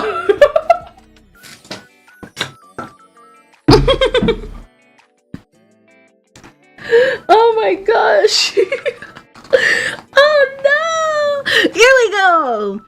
Yeah, for all you Year of the Snakes out there, if it wasn't obvious, I kind of spoiled it, even though I didn't really. I don't really talk about it, but yeah, I am a Year of the Snake girl. I am a Year of the Snake girl. Yeah. And that's kind of one of the reasons why I fell in love with Air later down the line. Really, all of my favorite series came out in 2001, and ironically enough, defined me before I even found them. Oh, look at Chibi. Look at the Chibis. It needs to fix it. No, for real. Let's be real here. Listen, I did the same thing once, and thankfully I usually follow immediately, but man, is it a pain to scroll. Unlike YouTube where it has a bar where you can scroll with ease as a page, you have to go down to the bottom of Twitch. It really sucks for YouTube mobile. I'm hiccuping because I had water. yes. The illustration cover CGs, of course, of course, of course. Oh my gosh. Really, really cute. Oh, ooh, I love this. Okay, I love it. I love it. I love it because this is gonna be her closet uniform. I love it. And I'm guessing this is what Yukito looked like because he has a scar on his face and he kind of looks like it. I think Yukito is hot. He will be my #1 husbando forever. Lots of stuff happens in Air. Who was this? Oh, Misuzu with, I guess, a different hairstyle? Or maybe it's someone else. Just extras. I'm guessing either extras that were taken out with time. Oh my gosh, this looks so stupid. I saw this earlier and was like, no way they were gonna make Yukito hold a sword like this, nerd. Shut up. Bro, listen. I will say this forever and always. Yukito Kunisaki is husbando for life. I have tried replacing the man. I have tried replacing this man. The only one who ever came close was Future Trunks. And even then, he was knocked to the bottom when I realized Yukito is actually pretty hot. Unfortunately, your girl likes homeless hobos. Because the only people that pretty much reach Yukito is Howl from Howl's Moving Castle and that one guy from that Makoto Shinkai movie where the girl romanced a chair. You can't somehow. If only. Little comics. We're almost to the end. I'm trying so hard. It feels like I'll tear the book any second because of the weight. Oh my gosh. Ooh, Minagi on the train tracks. This is actually an illustration. Oh, Misuzu in a bathing suit. Oh my gosh, it's so adorable. Oh my gosh. I have such a big weakness for Misuzu. She's so adorable. Oh my gosh.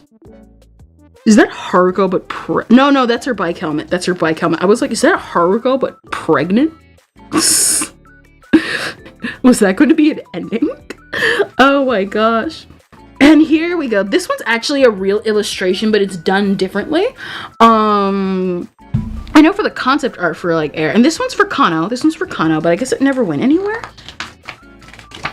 Here we go, and here we go. The scenarios and everything. I'm guessing this is, scenario chart. And here we go. The staff freaking out, enjoying their time. If only I could read Japanese. And that's it. That's Air, the art book. It was my first Key anime and one of the only ones I've ever finished from Key. The Key adaptions. I'm wrapping myself in a soft blanket, but my foot is freezing and it hurts. I don't know why. The cold sucks, bro. The cold sucks.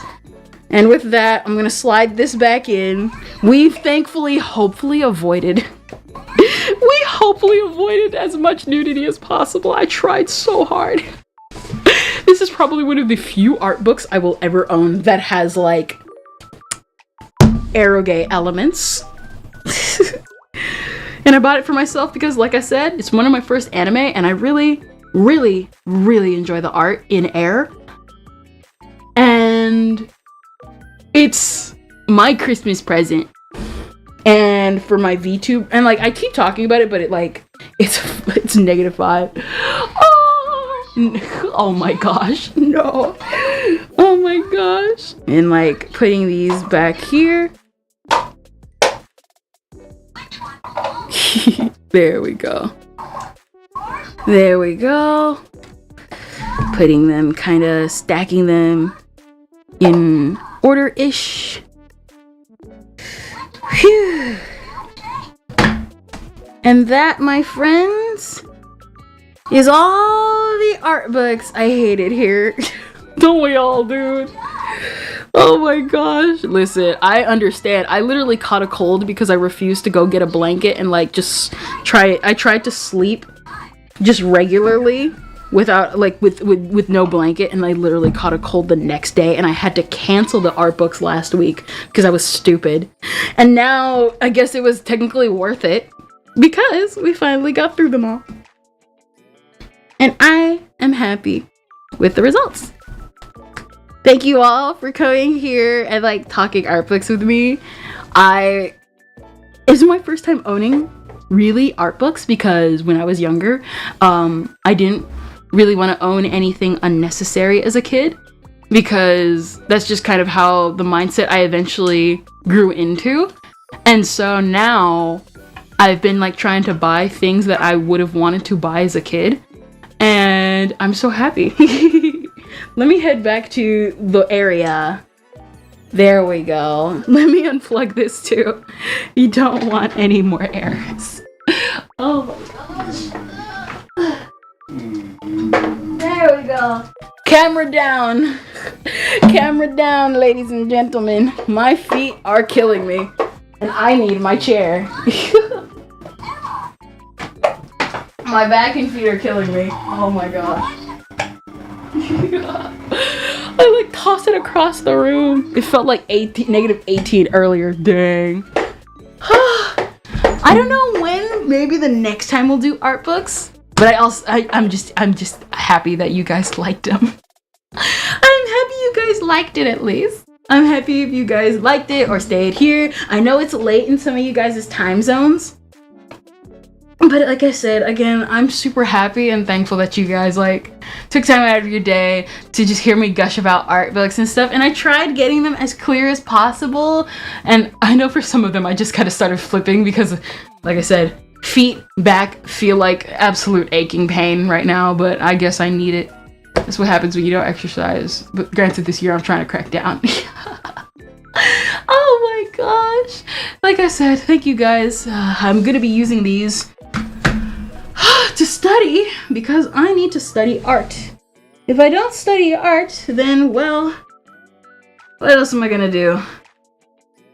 Just have these in the back of my house? I saw cute stuff. It is. I had to shield most of the non-cute stuff. Oh my gosh. We only had a few slip-ups, but thankfully my big head covered some of it. Oh my gosh. Oh my gosh. Oh my gosh. I'm so happy. I'm happy right now. You guys probably can tell. When I get in this mood, it feels like the entire world.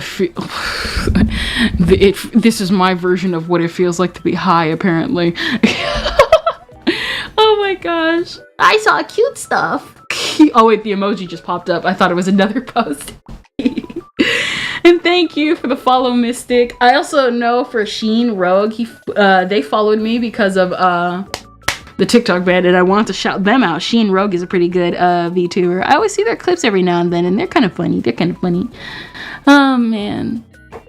But yeah, now it is time to log out for the day. I am beat. And by beat, I mean I am kind of cooked and tired. So let us see who we shall raid.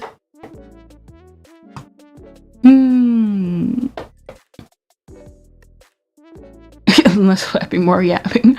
Meds, mentally ill, furry, VTuber. Yeah, she seems about right. So this is who we'll rate on Twitch side. And as for YouTube side, let's see. Gosh, 3 hours? Man, I was actually hoping we would get done in 2, but if that was the case, we should have ended an hour ago and not added more art books.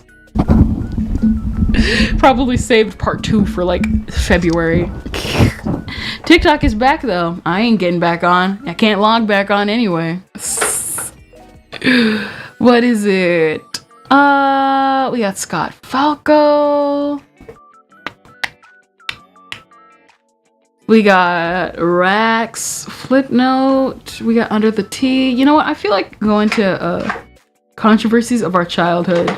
So on Twitch side, we will be rating Enaria Lilius. And on YouTube side, we will be rating Under the T, the controversies of our childhood. Oh my gosh. I shall be tuning into that one because I want to hear someone else talk other than myself, and I'm probably gonna get something to eat too. Thank you guys for tuning into stream. Oh my gosh, let me go into them because I know good and well YouTube never sends me. YouTube literally will send everyone but me to a raid through a raid, and I hate it so much.